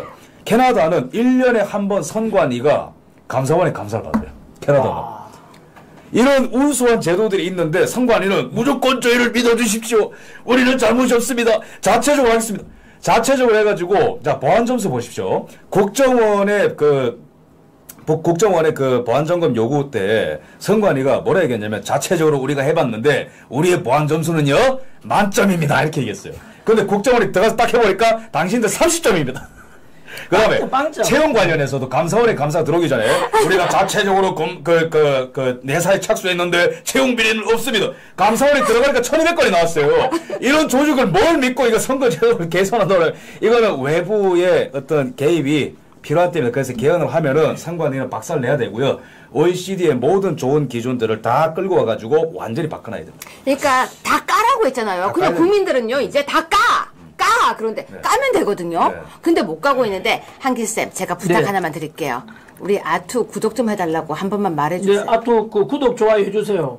왜냐하면은 제가 최근에 제가 꽃보다 전환기를 5년간 운영하면서 단 한 번도 구독 좋아요 해달라는 말이 안 했거든. 원래 제가 좀 그래요. 5년간 한 번도 그런 말 안 해요. 경상도 스타일. 네, 저는 근데 이제 해야 돼. 왠지 아세요? 왜요? 꽃보다 전환기 채널 구독자 안 늘어요. 두 번째 조회수가 10분의 1 토막이 났어요. 왜요? 이거 뭐가 있다? 아까 말씀드린 대로 뭐가 있네? 10만 건하고 100만 건, 최소 100만 건만 넘어갔거든요. 네, 근데 그렇죠. 지금은 10만 건도 안 가요. 그럼 뭐가 있네? 저는 이거에 대해서 제가 물증이 없기 때문에 말을 안 하고 있거든요. 네네. 그래서 이제 제가 그 말 하니까 하더라고. 전환기 선생님 이거 알림 알고리즘. 전환기 선생님 애써서 전환기를 검색해서 들어오지 않으면 안 뜬대요. 안 떠요. 구독과 좋아요를 눌러야 뜬대요. 그러니까 그 눌러도 안 뜬대요. 그래서 10분의 1 토막 나는 것은 뭔가 이유가 있지 않나. 그래서 제가 좀 이래 알아봤어요. 알아보니까 어떤 채널은 6번 문 닫았다더라고요. 정치적인 그 하면은. 그러니까 저는 구글은 그러지 않을 거라고 믿어요. 하지만 구글 코리아에서 정치적으로 그렇게 할 수 있다라고 어떤 사람이 이야기하더라고. 네. 그래서 저는 제가 어쨌든 좀 확정되지 않은 거였기 때문에 그래서 제가 아무도 안 했는데 이제는 구독, 좋아요 꼭 눌러줘야 되겠더라고. 네, 아투 구독, 좋아요, 구독 좀 눌러주세요. 그리고 제가 그 선관위 나왔으니까 하나 우리 동영상 보시면 마찬가지입니다. 제가 오늘 여기 왜 나왔겠습니까?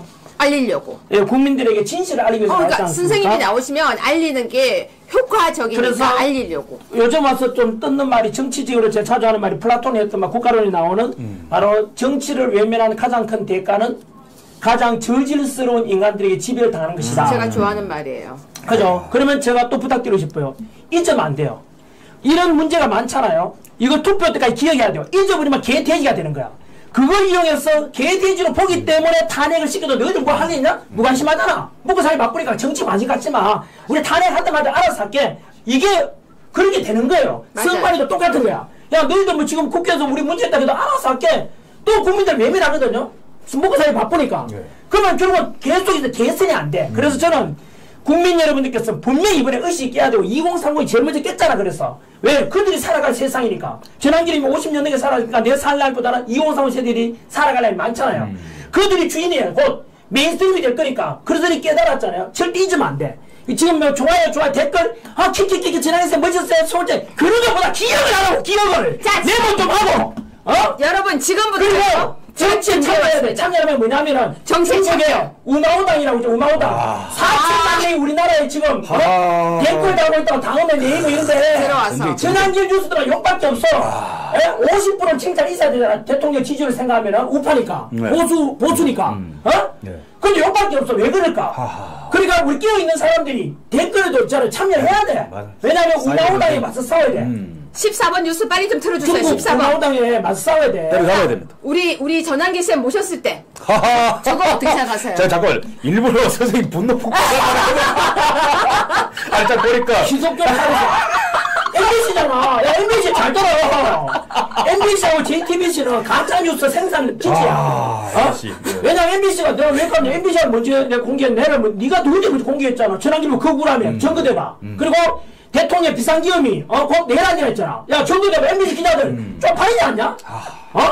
야, 기자 정신이 있으면 너희들 회사에서 노조가 다 장악했다면서. 그래가지고 완전히 이재명 그리고 민주당 끈앞으로 돼 있던데 쪽팔리지 않냐? 그러다가 너가 MBC하고 JTBC 다 결국 문 닫게 된다? 내가 아는 게 아니고 국민들이 그렇게 알게 되면은 등돌이 될 거야. 빨리 정신 차리라 얼마나. 부끄러운 줄 알아야지. 아니야? 부끄러운 줄 알아야지.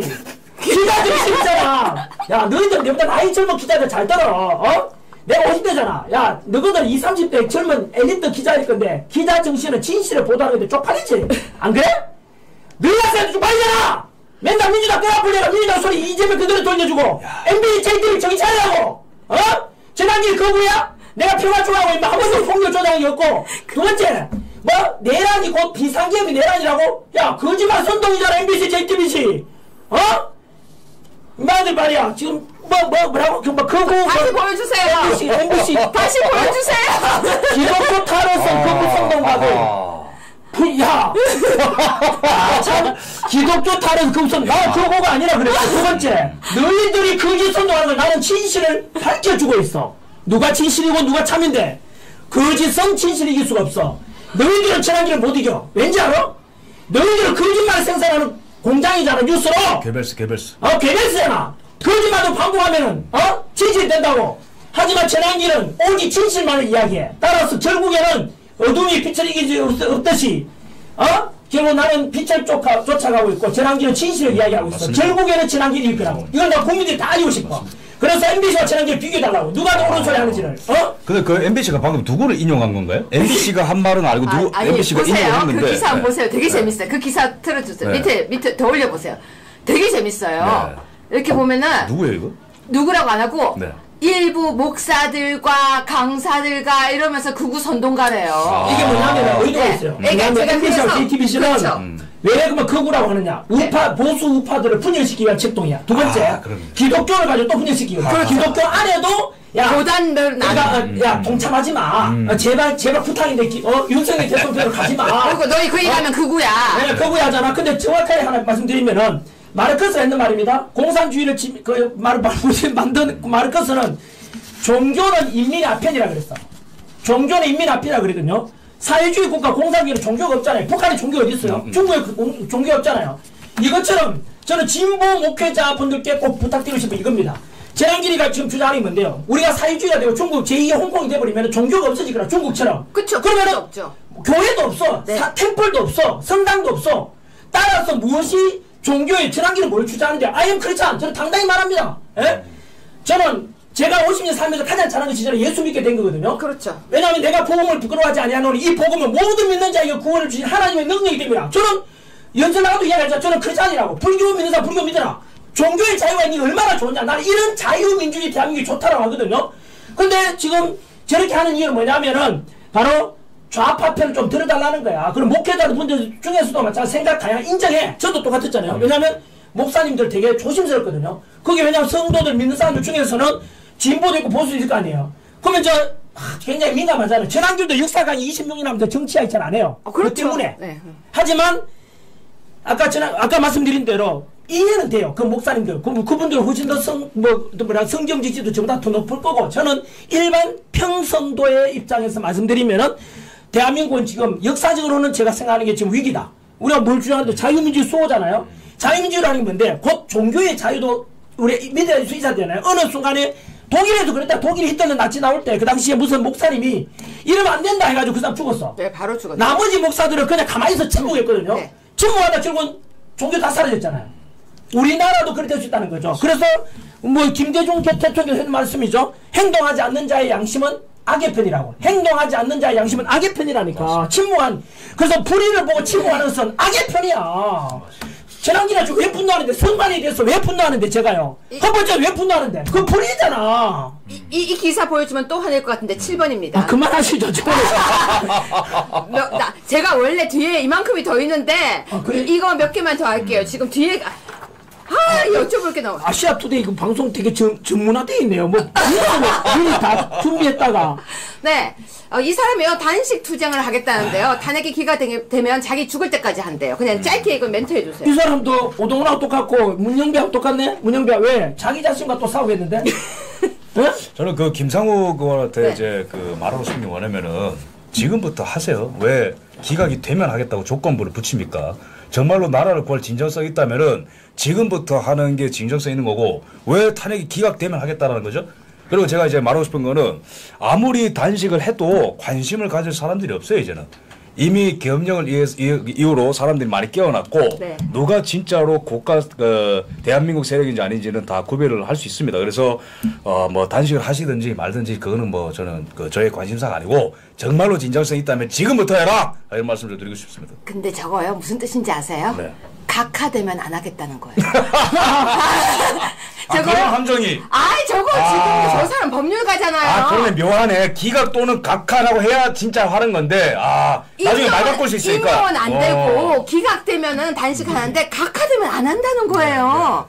네, 우리 교수님 제가 죄송한데 아까 기독교 구구 논쟁 나와서 네. 제가 우리 기독교인들이 천만 아닙니까? 네. 이럴 때 이제 분별력을 갖출 수 있도록 책 하나 추천드리자면은 해주세요. 국가가 하나님을 잊을 때라는 책이 있어요. 오, 우리나라 이제 국가가 그거 우리나라 책인가요? 네, 우리나라 번역돼서 국가가 나왔는데 하나님을 나치 치하에서 이제 어떤 일이 있었는가. 그거 네. 독일 책 아니었어요? 미국이에요? 독일 관련된 책입니다. 국가가 저 그거 하나님을 잊을 네네. 때. 원문으로 봤어요.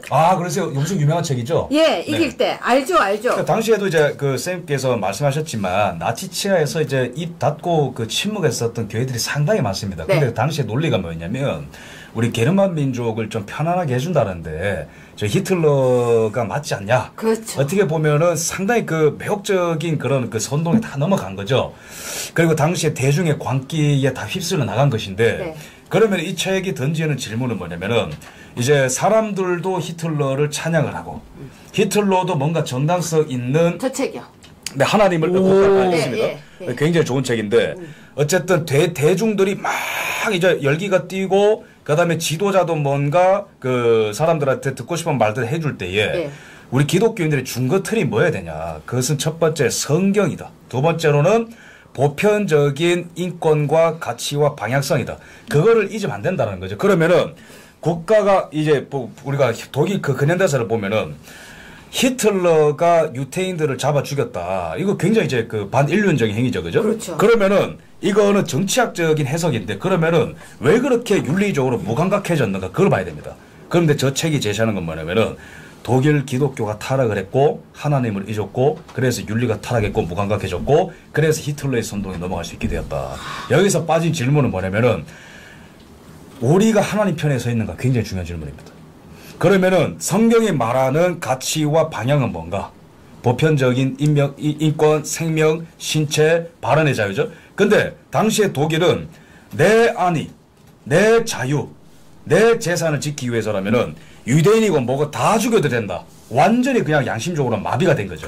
그럼 지금 대한민국 상황을 볼 때에도 어떤 방향이 더 대한민국의 종교의 자유, 소유의 자유, 결사의 자유, 발언의 자유 이런 하나님께서 천부인권적으로 우리에게 부여해 주신 이러한 소중한 권리들이 보존될 수 있는 방향인가 이 퀘스천이 있어야 되거든요.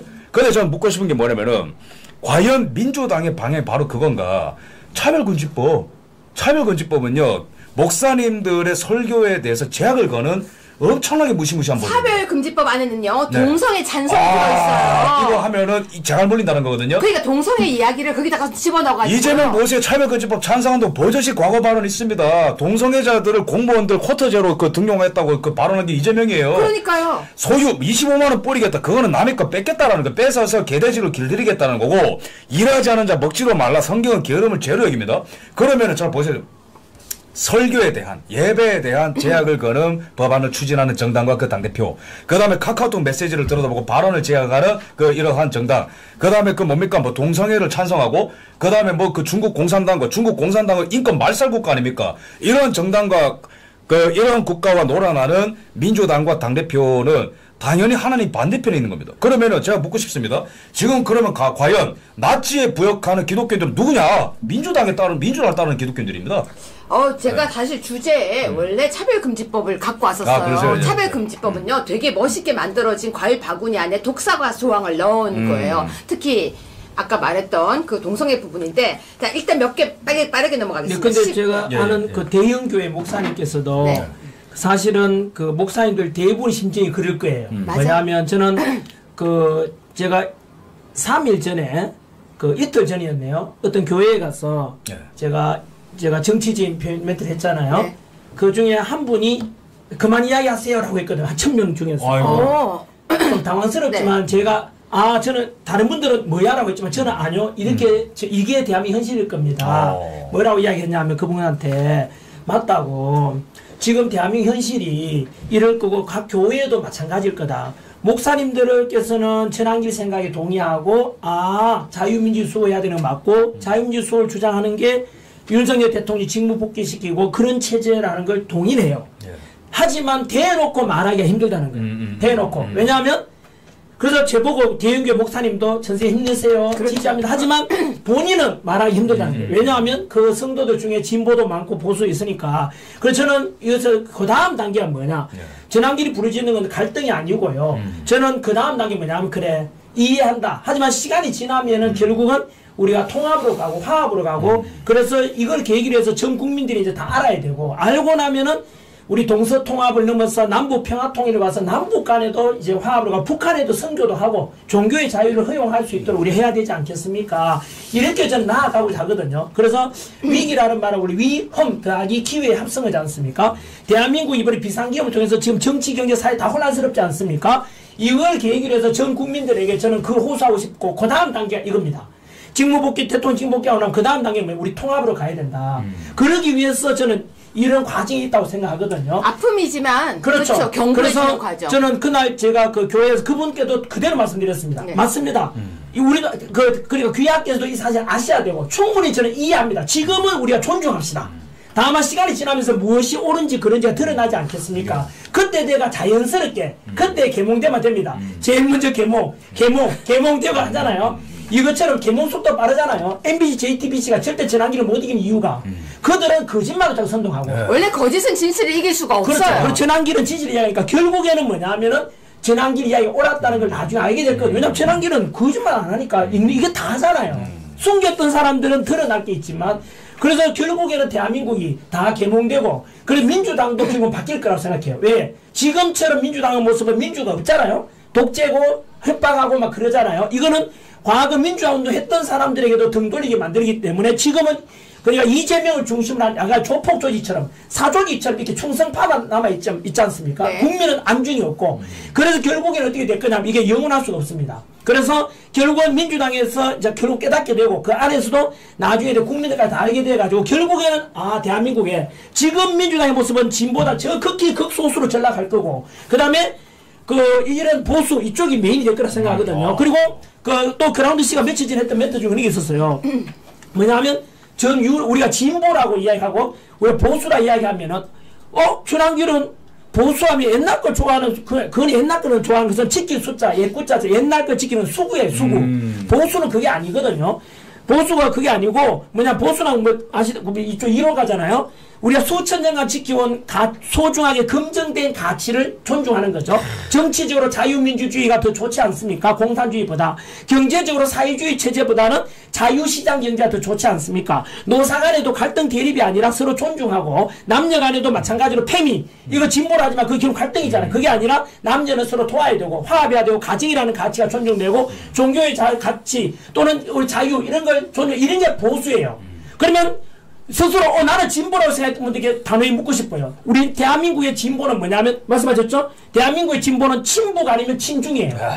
그리고 유럽을 보라 선진국에 보면은 진보가 메인스트림 주류가 되어 있는 당이 하나라도 있느냐고. 이번 독일도 하나도 없죠. 그래 진보 쪽은 하나도 가고 있어요. 그래 완벽하게 좌파에 패배했거든요. 그게 바로 뭐냐면은 지금까지 대한민국 나는 진보라고 했던 사람들 나는 중도라고 했던 사람들에게 묻고 싶어요. 뭐냐면은 지금까지 보수에 대한 개념을 잘못 이해했을 가능성이 크다는 거예요. 그래서 실제로 진보라는 것은 그만큼 친부가 아니면 친중이에요. 대한민국에. 그 대표적인 사례가 전국 학생 진보연합. 대진연이 그 상징이잖아요. 대학 이름은 진보연합이라 했지만 실제적으로 종북, 친중 이런 거잖아요. 그러면 앞으로 이걸 진실 알고 나면 함부로 진보란 말 하기 힘들 거예요. 왜냐하면 진보는 그냥 흔히 뭐 동성애도 허용하자 이래가지고 혼란을 조장하는 게 진보의 특징이에요. 그래서 저는 여러분들 저 스스로도 그렇고 저는 이제 다만 이제 그냥 중도 보수 이런 말 많이 하거든요. 실제로 선택의 순간에 중도는 없습니다. 원래 중도는 없어요. 고속도로에서 중간은 사고 나요. 네, 그래서 저는 단호하게 그래서 이게 한 번 더 말씀드리지만 자유민주주의가 수호하자, 경제적으로 자유시장 경제, 기업가 정신을 존중하자, 노사 간에는 대립이 아니라 화합이고 남녀 간에도 대립 갈등 이런 게 아니라 서로 도와야 되는 존재다. 가정이라는 가치가 소중하지 않냐, 종교의 자유가 허용되고 개인의 자유함이 넘치는 이런 게 바로 보수예요. 그럼 선택하셔야 되죠. 무엇이 당신은 진보를 선택하겠다 보수를 이거 알고 나면은 진보로 갈 수가 없고 한 번 더 말씀드리지만 유럽이나 선진국에 진보 세력이 주류가 되는 것은 하나도 없습니다. 왜 그럴까 생각해보면은 인류 문명사가 지나 보니까 우리가 과거에 진보라는 것은 발전이라고 등식이라고 생각했는데 그게 아니라는 뜻이 검증돼 버린. 그 보수가 결국은 매일이 될 수밖에 없고 그래서 아까 말씀드린 대로 지금 1단계 윤석열 대통령 직무 복귀시키고 1단계 그 자유민주주의 지키고 2단계는 이제 뭐냐면 이 보수가 중심이 되어서 이 나라를 건전하게 2030 세대들이 마음껏 자유함을 누리고 도전할 수 있는 이런 세상을 만들어주는 것이 우리 기성세대의 역할이고 대한민국의 방향이 아닐까라고 저는 생각하는 거죠. 맞습니다. 그래서 원래 제가 하고 싶었던 질문이 이 이론을 그러니까 우리 질문 중에 이런 질문이 제가 있었어요. 원래 동성애 부부의 가족을 만드는 그 가족관과 우리 보통 전통적 가족관인데 지금 우리 민주당 쪽에서는 그런 가족에 대한 법안을 발의하고 있다고요. 그런 부분도 사실 질문을 하고 싶었었어요. 근데 일단 꼭 해야 되는 질문 몇 개 하겠습니다. 15번 빨리요. 15번 빨리 보여주세요. 우리 몇 시까지 해요? 한 것도 없나 봐요? 아니요, 끝날 시간 지났어요. 아, 그래요? 네. 저기 처리하겠다, 처리하. 아니 지금요 제가 우리 선생님한테 묻고 싶은 게 있어요. 지금요 국민들은 머리를 깎고 국민들은 힘들게 하고 있는데 대선 준비하고 있고 계엄의 바다를 걷는데요. 저는요 사실 저런 말이 너무 화가 나요. 무슨 계엄이 바다예요? 그 계엄이 바다가 어딨어요? 계엄이 바다도 아닌데 바다를 걷는다. 대한민국 지키는 헌재 결정돼야. 솔직히 저는요 이 방송에 나갈 때마다 요즘 한동훈 질문을 가끔 하더라고요. 네. 제일 언급하기 싫어요 지금은. 그럼 짧게만 해주세요. 왜냐하면은 네. 지금은 우리가 이제 주패야 되고 공격해야 될 대상이 그 이재명하고 민주당이거든요. 네. 그래서 탄핵을 각하시켜서 대통령 징복시키는 게 목표인데 네. 갑자기 한동훈이 잡고 있잖아요. 내 말이 그러면 왜 자기가 책내고 자꾸 저리 등장하고 조기 대선을 부추겼잖아요. 저는요. 저는 그래서 한동훈에 대해서 좀 말하고 싶지 않은데 자꾸 앵커분이 물어가지고 제가 확인사살한 같은 느낌 막 들었어요. 그러면은 한동훈은 있어요. 아니요. 저는 딱 단조 이야기예요. 제가 아까 정치인이나 살아가는 기준이 뭐라 그랬죠? 정직이나 책임. 그 한동훈은요 책임을 져야 되는데 책임을 안 지고 있잖아요. 뭐냐? 한동훈 때문에 비상기업 지금 대통령이 지금 구치소 가고 52일 동안 갇혀 있었고 대한민국 국민이 왜 나오게 되는데 한동훈 때문이잖아. 만날 기회가 되면 만나겠대요. 한동훈이 저는 안 만나고 싶어요. 가까이 하고 싶지도 않아요. 아니 대통령을. 그러니까 대통령 보고 싶겠냐고? 아니 야 한동훈 니 마음대로 만나냐? 대통령 니를 꼴 보기 싫을 거야 아마. 영원히 안 보고 싶을 거야. 왜? 한동훈 때문에 지금 이 사단이 났잖아요. 여당만 찬성 안 해줬으면 대통령 탄핵 가결이 안 됐을 거 아니야. 이 사단이 난 게 한동훈 때문인데 책임을 져야 될 거 아니야. 그러면은 평생 저 사람을 정치하면 안 돼. 자숙하면서 나가 있어야 돼. 최소한 지금은 등장하면 안 될 때잖아. 근데 지금 봤어 언론 플레이야. 근데 그 언론 플레이가 누가 도와준지 알아요? 언론이. MBC, JTBC에서 한동훈을 좋아한다고. 왠지 아세요? 한동훈을 두 번에 또 분열시켜. 보수를 분열시키는 거야. 예? 보수의 공공이 적이 있는 거야, 이거는. 왜냐, 그 언론들 자꾸 띄울 거거든. 왜? 전에 이준석도 그랬어. 자꾸 띄워주는 이유가 뭐냐? 보수 이렇게 분열시키는 거. 맞아요. 자, 시청자 여러분, 제가 왜 저 질문을 했냐면요. 저 가짜뉴스가 많이 돌았어요. 전환길쌤 절대로 한동훈 편은 아닙니다. 제가 그때 전환길쌤이 나 아닙니다. 그거 쓴 거 보고 그걸 캡처를 해서 가져왔거든요. 절대 아닙니다. 가짜뉴스 퍼뜨리지 마시고요. 저는 여러 번 답변해서 한동훈이 첫 번째 배신자라고. 그러니까 대통령에 대한 배신이고 보수파에 대한 배신이고. 그 다음에 또 하나는 제가 늘 이야기했듯이 사람이 적어도 미안해할 줄 알아야 되고 고마워할 줄 알아야 되는데 이 사람이 우리 국민의힘 대표 된 게 누구 덕분인데? 윤석열 대통령 덕분이잖아. 지금 법무부 장관 누구 때문에 됐는데? 윤석열 덕분이잖아요. 근데 병원망대 가잖아. 고마울 줄 모르잖아. 등에 칼 꽂아버렸잖아. 대선 준비하지 마세요. 자, 16번 빨리 보여주세요. 16번은요, 더 황당합니다. 대선 준비 후보 등록했대요. 하던 말든. 저는 솔직히 말했어요. 여기 선거하고 싶지 않은 사람 또 이준석이야. 그러니까. 지난번 이준석이가 저보고 부정선거에 관한 의혹 있잖아요. 예. 음모론이다 하길래 저보고 토론하자 하더라고. 그 언급도 하기 싫었어. 왜냐하면은 이준석이가 뭐 하버드에 나왔다고 똑똑하다 하는데 저는 많이 배운 거는 7시간 20수보다 짧아도 고등학교 교과서에 그게 나와요. 사실 문제와 가치 문제에 대한 그것도 모르더라고. 부정선거 문제는 토론의 주제가 아니고 그거는 가치 문제는 토론해야 돼. 우리가 국민연금 제도를 어떻게 하냐 이거는 가치 문제이기 때문에 정책에 관해서 토론해야 되거든. 제일 바람직한 방향을 정해야 되니. 근데 부정선거에 관한 것은 가치 문제가 아니라 사실 문제야. 이게 기름이야? 물이야? 확인하면 되잖아. 똥이야? 된장이냐는 확인하면 되잖아. 그건 토론의 문제가 아니라 똥 갖다 놓고 된장 이거는 토론의 주제가 아니라고. 이준석은 그것도 모르더라고. 이거는 지금 수사를 해야 되는 그렇죠. 문제죠. 그렇죠. 검증하면 되는 거잖아. 저는 그래서 이준석 별로 언급하고 싶지 않더라고. 네, 제가 지금 무슨 질문을 하냐면요. 17번 다시 보여주세요. 17번. 다들 대선 준비를 하고 있습니다. 대선 준비하지 마라. 그러니까 대선 준비하는 걸 탓할 수 없다고 하는데 제 질문은 이겁니다. 왜 다들 저렇게 나서서 대선 준비를 할까요? 집안의 가장 큰 어른인 대통령이 지금 이 고난을 받고 있는데 가족들이 똘똘 뭉쳐야 하는 이 시국에 각자 대선 준비를 하고 있는 거에 대해서 정말 두 분은 어떤 생각을 갖는지 얘기가 듣고 싶었습니다. 네. 일단은 홍 시장님의 기본적인 스탠스가 대통령 탄핵을 반대한다. 그리고 대통령이 돌아오시는 것을 간절히 이제 기대한다, 원한다. 하지만 실제적인 대비를 해야 되지 않냐, 오해하지 않았으면 좋겠다는 게 이제 기본 스탠스인데. 근데 저는 그냥 가장 이상적인 스탠스는 김문수 장관이라고 그냥 얘기하겠습니다. 저도 그렇습니다. 네. 가장 이번에 득점률이 높았습니다. 네, 지지율이 높음에도 불구하고 네. 가장 보여줘야 될 모습을 보여줬죠. 저는 그렇게 그냥 답변 드리겠습니다. 네, 그리고 제가 사실 질문할 게 진짜 많았어요. 왜? 저도 궁금한 게 많고, 전환기 쌤이 얘기하는 건 귀에 쏙쏙 들어오니까 욕심을 부렸는데요. 자꾸 붙들어두면 안 되니까 꼭 물어야 되는 질문입니다. 지금 현재 우리가 보수 맞아요. 보수가 직면한 가장 큰, 지금 우리가 도전해야 될 게 무엇이라고 생각하십니까? 도전해야 될 것. 우리가 지금 뭔가 이거는 우리가 넘어서야 우리가 보수로서 이제 보수, 좌파, 우파 뭐 이렇게 아니라 우리 보수 맞거든요. 근데 이 보수가 지금 가장 넘어서야 될 가장 큰 과제. 일단 저부터 답변 드리자면은 가장 시급한 거는 대통령 탄핵 심판, 기각 또는 각하를 끌어내는 이 싸움이 가장 시급하고, 그러면 이제 선생님 말씀하신 것처럼 선관위를 완전히 이제 뜯어 고쳐야 되고 헌법재판소도 완전히 뜯어 고쳐야 됩니다. 이런 어떤 제도, 어떤 구조적인 부분도 이제 필요하다면 저는 정치는 문화의 하류다라는 표현을 좋아합니다. 그러니까 이제 문화가 바뀌어야 정치가 바뀐다라고 하는. 그러니까 이것도 이 작년에 나온 책인데 미국의 이제 보수 평론가인 젊은 평론가인 마이클 롤스라는 사람이 책 제목이군요. 마이클 롤스가 우리나라로는 자유의 적 자유라는 책으로 이제 번역돼서 나왔는데 영어로는 이제 스피치리스라는 책이에요. 그게 뭐냐면은 미국은 용어 싸움에서 패배했다.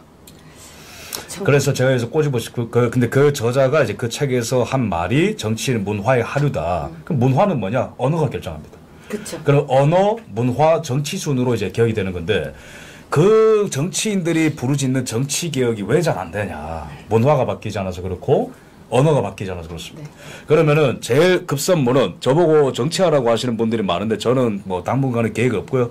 저는 정치 문화를 바꾸고 이런 사상전을 이기게 하기 위해서 제 교육자로서 역할을 하겠다라고 좀 말씀을 꼭 드리는데, 그럼 우리 보수가 도전해야 돼서 바꿔야 되는 제일 첫 번째 과제는 언어와 개념 싸움에서 승리해야 된다.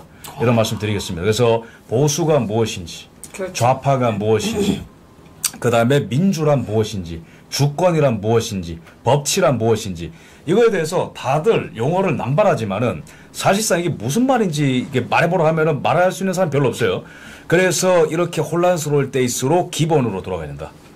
백투 베이직으로 가야 된다. 이런 말씀을 좀 드리고, 두 번째로 이제 바꿔야 되는 거는 아까 제가 제가 강조하고 싶은 거는 우리 청년들이 정말 어렵게 이 지금 보수파 진영으로 문을 두드리고, 누군가는 빠르게 들어오기도 하고 누군가는 조심스럽게 들어오기도 하고 다들 페이스가 다르지만 이분들에게 이 부끄럽지 않은 보수지를 소개하고 이분들을 이제 저희들의 동지로 자유의 투사로 이제 초대하는 이런 장들이 많이 돼야 되는데 이제 포럼도 많이 좀 개최가 돼야 되고 우리 청년들이 정말로 이런 보수주의와 대한민국 근현대사를 긍정할 수 있는 이런 장들을 많이 만들어서 동지들을 많이 만들어야 된다. 제가 지금 보는 지금 우리 보수가 도전해야 될 과제는 이렇게 좀 정리할 수 있을 것 같습니다. 와, 그러니까 간단하게 얘기하자면요, 진짜 네이밍 싸움이라는 걸 명확하게 이야기해 주셨는데요. 내가 너에게 이름을 붙여줄 때 넌 내게 와서 꽃이 되었다라는 것과 똑같은 말이에요. 결국은 불러주는 이름 그대로 된다. 네, 맞습니다. 그리고 우리 보수도 법 철학적으로 공부를 하자. 네, 맞습니다. 결국 그렇게 정리를 하고, 공부해야 됩니다. 그리고 우리 그라운드 씨가 거기에 공부를 시켜주겠다는 걸로 저는 공부를 했습니다. 자, 한기쌤. 근데 실제로 보수주의에 대해서 강연도 하시잖아요. 아니, 그 강의에 제가 반했다니까요. 그렇구나. 그러니까 그거에 대해서 많이 참여했으면 좋겠어요. 네. 저는 그 마지막으로 보수가 앞으로 해야 될 일은 일단 단합이라고 생각하거든요. 그렇죠. 왜냐하면 아까 말씀드린 한동훈은 보수를 분열시키는 원흉이고 네. 이준석도 비슷한. 그쵸. 그래서 언급 별로 안 하고 싶고요. 앞으로도 보수끼리 분열되면 안 돼요. 네. 그래서 약간 성격이 다를 수 있잖아요. 예를 들면 우리 그 보수 지금 대표적인 우리 그 광장 중에서 보수를 이끄는 정광 목사님 이끄는 그 광화문 네. 그리고 손윤보 목사님 이끄는 세이버 코리아 네. 있잖아요. 네. 서로가에 대해서 중간에 사람들의 생각이 약간 다를 수 있잖아요. 하지만 서로를 상대 비판하면 안 돼요. 비난할 때가 아니거든요.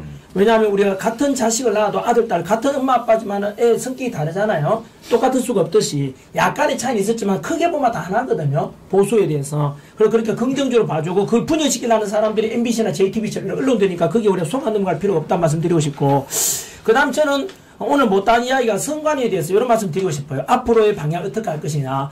저 국민 여러분들께 다 아셔야 될 게 현재 선관위가 이제 앞으로가 문제거든요. 지금까지 있었던 문제는 그렇다고 치더라도 지금 뭐 욕하고 막 화도 나겠지만 앞으로 이걸 개선 안 하면 어떤 문제가 생기냐면은 지금 선관위에 대해서 지금 불신이 높아졌지 않습니까? 따라서 다음에 대선이든 총선이든 또 지방선거든 하게 되면 또 불신이 되는 또 이거 혼란, 국민 분열을 초래하기 때문에 반드시 개선해야 돼요. 맞습니다. 반드시 개선해야 되는데 저는 어떤 걸 제기하고 싶었냐면은 첫 번째는 사전선거를 없애야 돼요. 우리 보통 부정에 관한 것은 당일 투표가 아니고 사전투표 때문에 다 그 의혹이 생기거든요.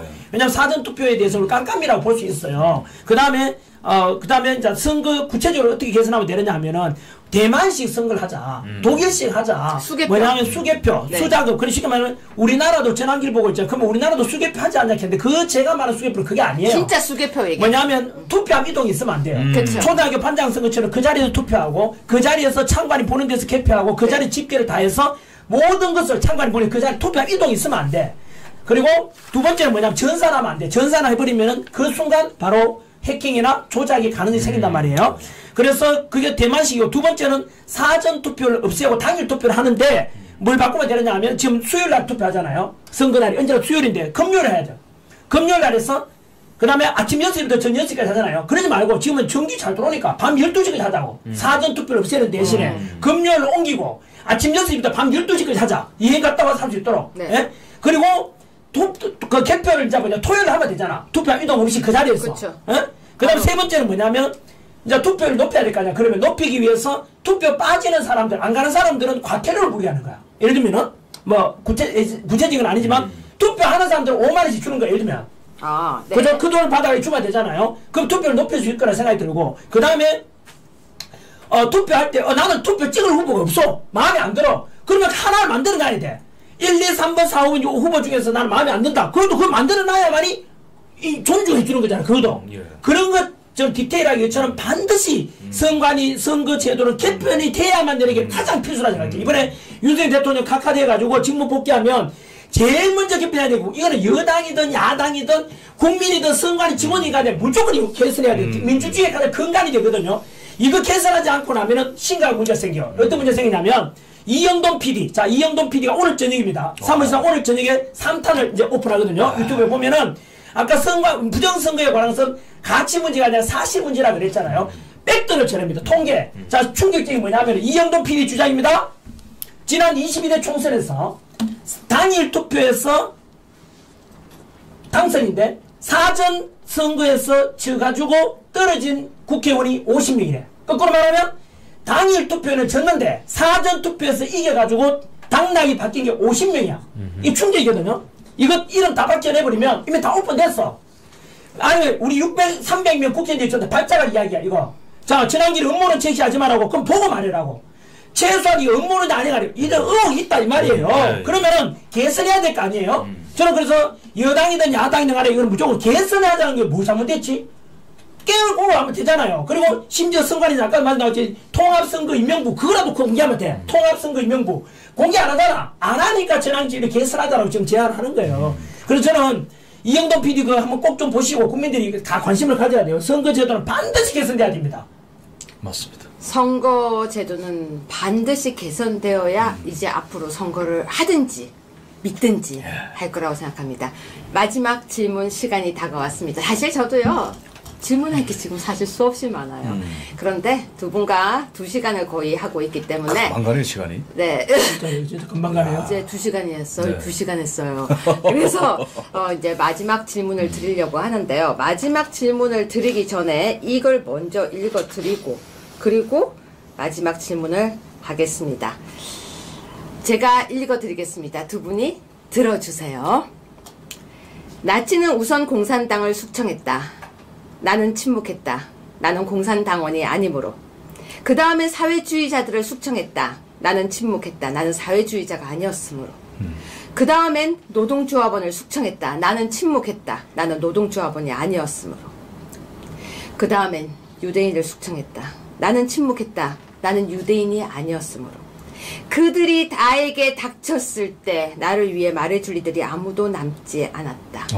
그들이 처음 왔을 때 리밀러 목사의 글입니다. 저는 지금 현실하고 똑같습니다. 저는 두 분을 뵈면서요. 네. 사실은 이런 생각이 들었습니다. 대한민국을 하나님이 사랑하셔서 두 사람 영웅을 보냈다고. 저는 저 글이 대한민국 현실이라고 생각합니다.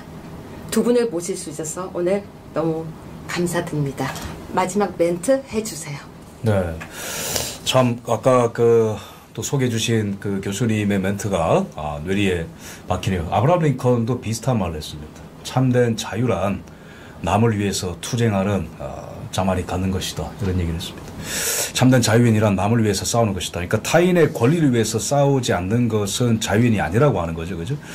저 또한 마찬가지입니다. 갈라디아서 5장 1절이 말하는 것처럼 그리스도께서 너희를 자유케 하기 위해서 자유를 주셨으니 그러므로 굳세게 서서 다시는 종의 멍에를 매지 말라.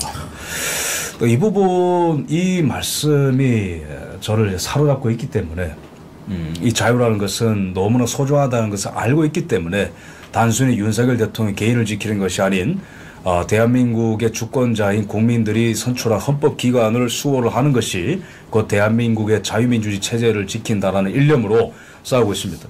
제가 이제 위안이 되는 것은 혼자 싸우면은 뭐 금방 지치겠죠. 근데 또 우리 같이 싸워주시는 우리 또 시청자분들과 옆에 계신 우리 전환기 선생님과 유해 교수님 같은 우리 분들이 든든히 저와 함께 싸우고 있기 때문에 너무나 힘이 되고 있고 대한민국의 미래의 역사책은 이 순간 어떻게 기록을 할까. 저는 대한민국의 사법부와 입법부와 수사기관과 언론과 모든 영역이 부패해지고 무너지고 있을 때에 대한민국의 위대한 국민들이 자유를 포기하지 않고 자유를 쟁취하고 또 후대에 물려주기 위해서 분연히 일어나 마침내 승리를 거두노라 라고 기록하게 될 줄로 믿습니다. 여전히 갈 길은 멀지만은 여러분들과 함께 이렇게 싸우는 과정 자체 하나하나가 너무나 소중하고 사랑스럽습니다. 앞으로도 잘 부탁드리겠습니다. 젊고 여전히 제가 액면가는 좀 들어 보이지만 여전히 젊고 미숙하기 때문에 비록 가끔 실수하고 좀 부족한 모습 보일지라도 계속해서 이렇게 뜨거운 사랑과 성원을 보내주시면 대단히 감사하겠습니다. 감사합니다. 네. 슬픔도 노여움도 없이 살아가는 자는 대한민국을 사랑하고 있지 않다. 네크라소프 러시아 시인의 이야기인데요. 말 그대로 지금이 일어나고 있는 이런 많은 불의한 것들에 대해서 어떤 사람은 침묵하고 외면하고 어떤 사람은 그 추운 아스팔트 위에 나와서 소리 내고 외치고 있습니다. 저 역시 원래는 TV를 보면서 아스팔트 나가는 사람 왜 저러나 그런 사람이었습니다. 그런데 이제 알았습니다. 아스팔트에 나가서 바로 이 자유민주주의를 지키고자 하는 그 사람들이 옳았구나. 그래서 그분들이 진정으로 아까 말씀드린 네크라소프가 이야기했던 바로 이런 불의를 보고 슬픔도 노여움도 없이 살아가는 자는 대한민국을 사랑하고 있지 않다. 정확히 저는 지적했다고 생각합니다. 부디 또 DJ 말씀하신 행동하지 않는 자의 양심은 악의 편이라 그랬습니다. 불의에 보고 침묵하는 자는 악의 편입니다. 그래서 여러분들이 살아갈, 특히 2030 세대들이 살아갈 여러분들의 세상 아닙니까?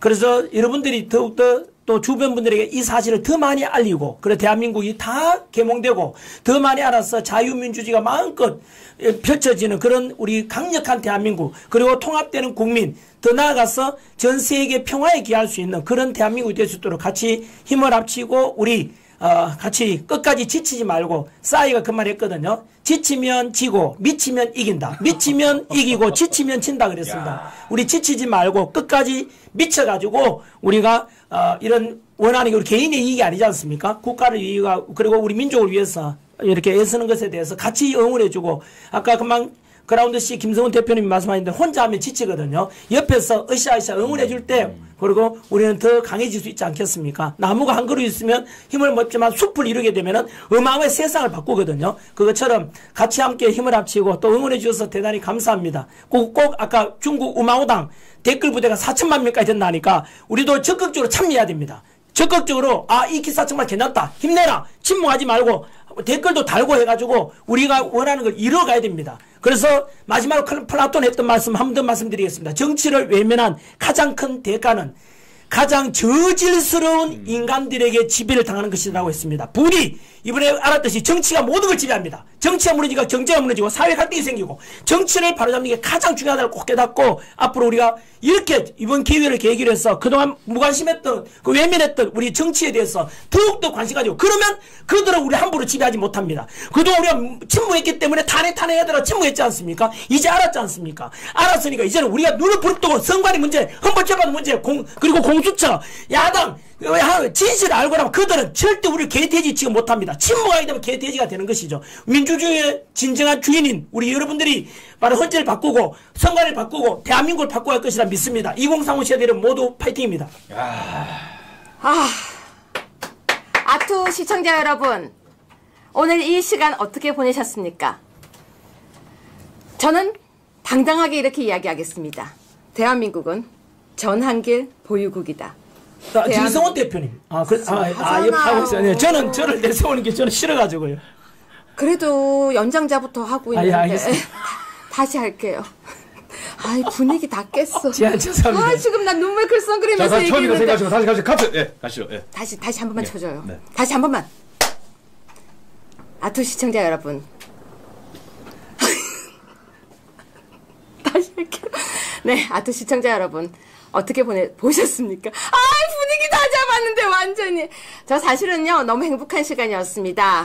대한민국은요 전한길 보유국이고요, 김성원 보유국입니다. 전 대한민국의 미래가 아주 밝다고 생각합니다. 사실 틀딱들이 거리에서 태극기를 들었다고 하는 말이 참 속상했었습니다. 틀딱이 아니고요, 대한민국을 지키는 어르신입니다. 지금은요 그라운드씨 방송을 보고 젊은이들이 깨어나고 전한길 쌤의 방송을 듣던 학생들이 일어났습니다. 젊은이들이 일어나면 뭐가 좋은지 아세요? 활기차다. 애들이 정말 깨어있다? 아니요, 더 큰 게 있습니다. 뭔지 아세요? 어르신들 감사합니다. 죄송합니다. 그동안 정말 어르신들 무시해서 미안합니다. 저희가 나설게요. 어르신들 좀 편히 쉬세요. 라고 말하는 그 목소리가 희망인 것입니다. 대한민국은 희망이 있습니다. 전한길 선생님과 김성원 선생님을 모시고 저는 오늘 그 희망을 받습니다. 여러분 외롭지 마세요. 힘들지 마세요. 아시아투데이는요 정론으로 이 계엄 정국에서 대통령을 내란 수계라고 하는 그들과 맞서서 굳건하게 갈 것입니다. 구독, 좋아요. 빨리 구독하라고 한마디 해주세요. 구독, 좋아요. 이것도 마찬가지로 해야 된다니까? 빨리요. 그냥 넘어가면 안 돼. 그라운드 씨 김성훈 대표님 빨리요. 네, 구독, 좋아요, 알람 설정 부탁드리겠습니다. 저희 둘 다 경상도 남자라 가지고 이게 잘 안 나와요. 저도 제 채널 잘 안 나오는데. 저도 사실 간지러워요. 자, 여러분 구독, 좋아요, 야, 알람 설정. 선생님, 우리 같이 해요. 아, 우리 같이 해요. 여러분, 오늘 감사합니다. 네, 그래서 저는 그 와중에 또 방송 예고 하나 하라고 합니다. 오늘 저녁 7시 아토TV에서는 탄핵 반대 집회에 애국가를 불러서 화제를 불러일으켰던 이철우 경상북도 도지사와 특별 대담을 마련했습니다. 앞에 정상회담 트럼프 미국 대통령과 시진핑 중국 주석이 참석하는 유력한 소식과 함께 윤 대통령 탄핵 각하의 당위성, 저출생 극복 방안 등 다양한 주제로 흥미로운 내용이 다뤄질 예정입니다. 이거 끝나고 난 뒤에 사우나 가지 마시고 식사하지 마시고 계속 이어서 방송 보라는 얘기입니다. 지금 어디 가요? 어디 가? 나라가 이런데. 자, 전환기 쌤. 짱이에요. 김성원 쌤.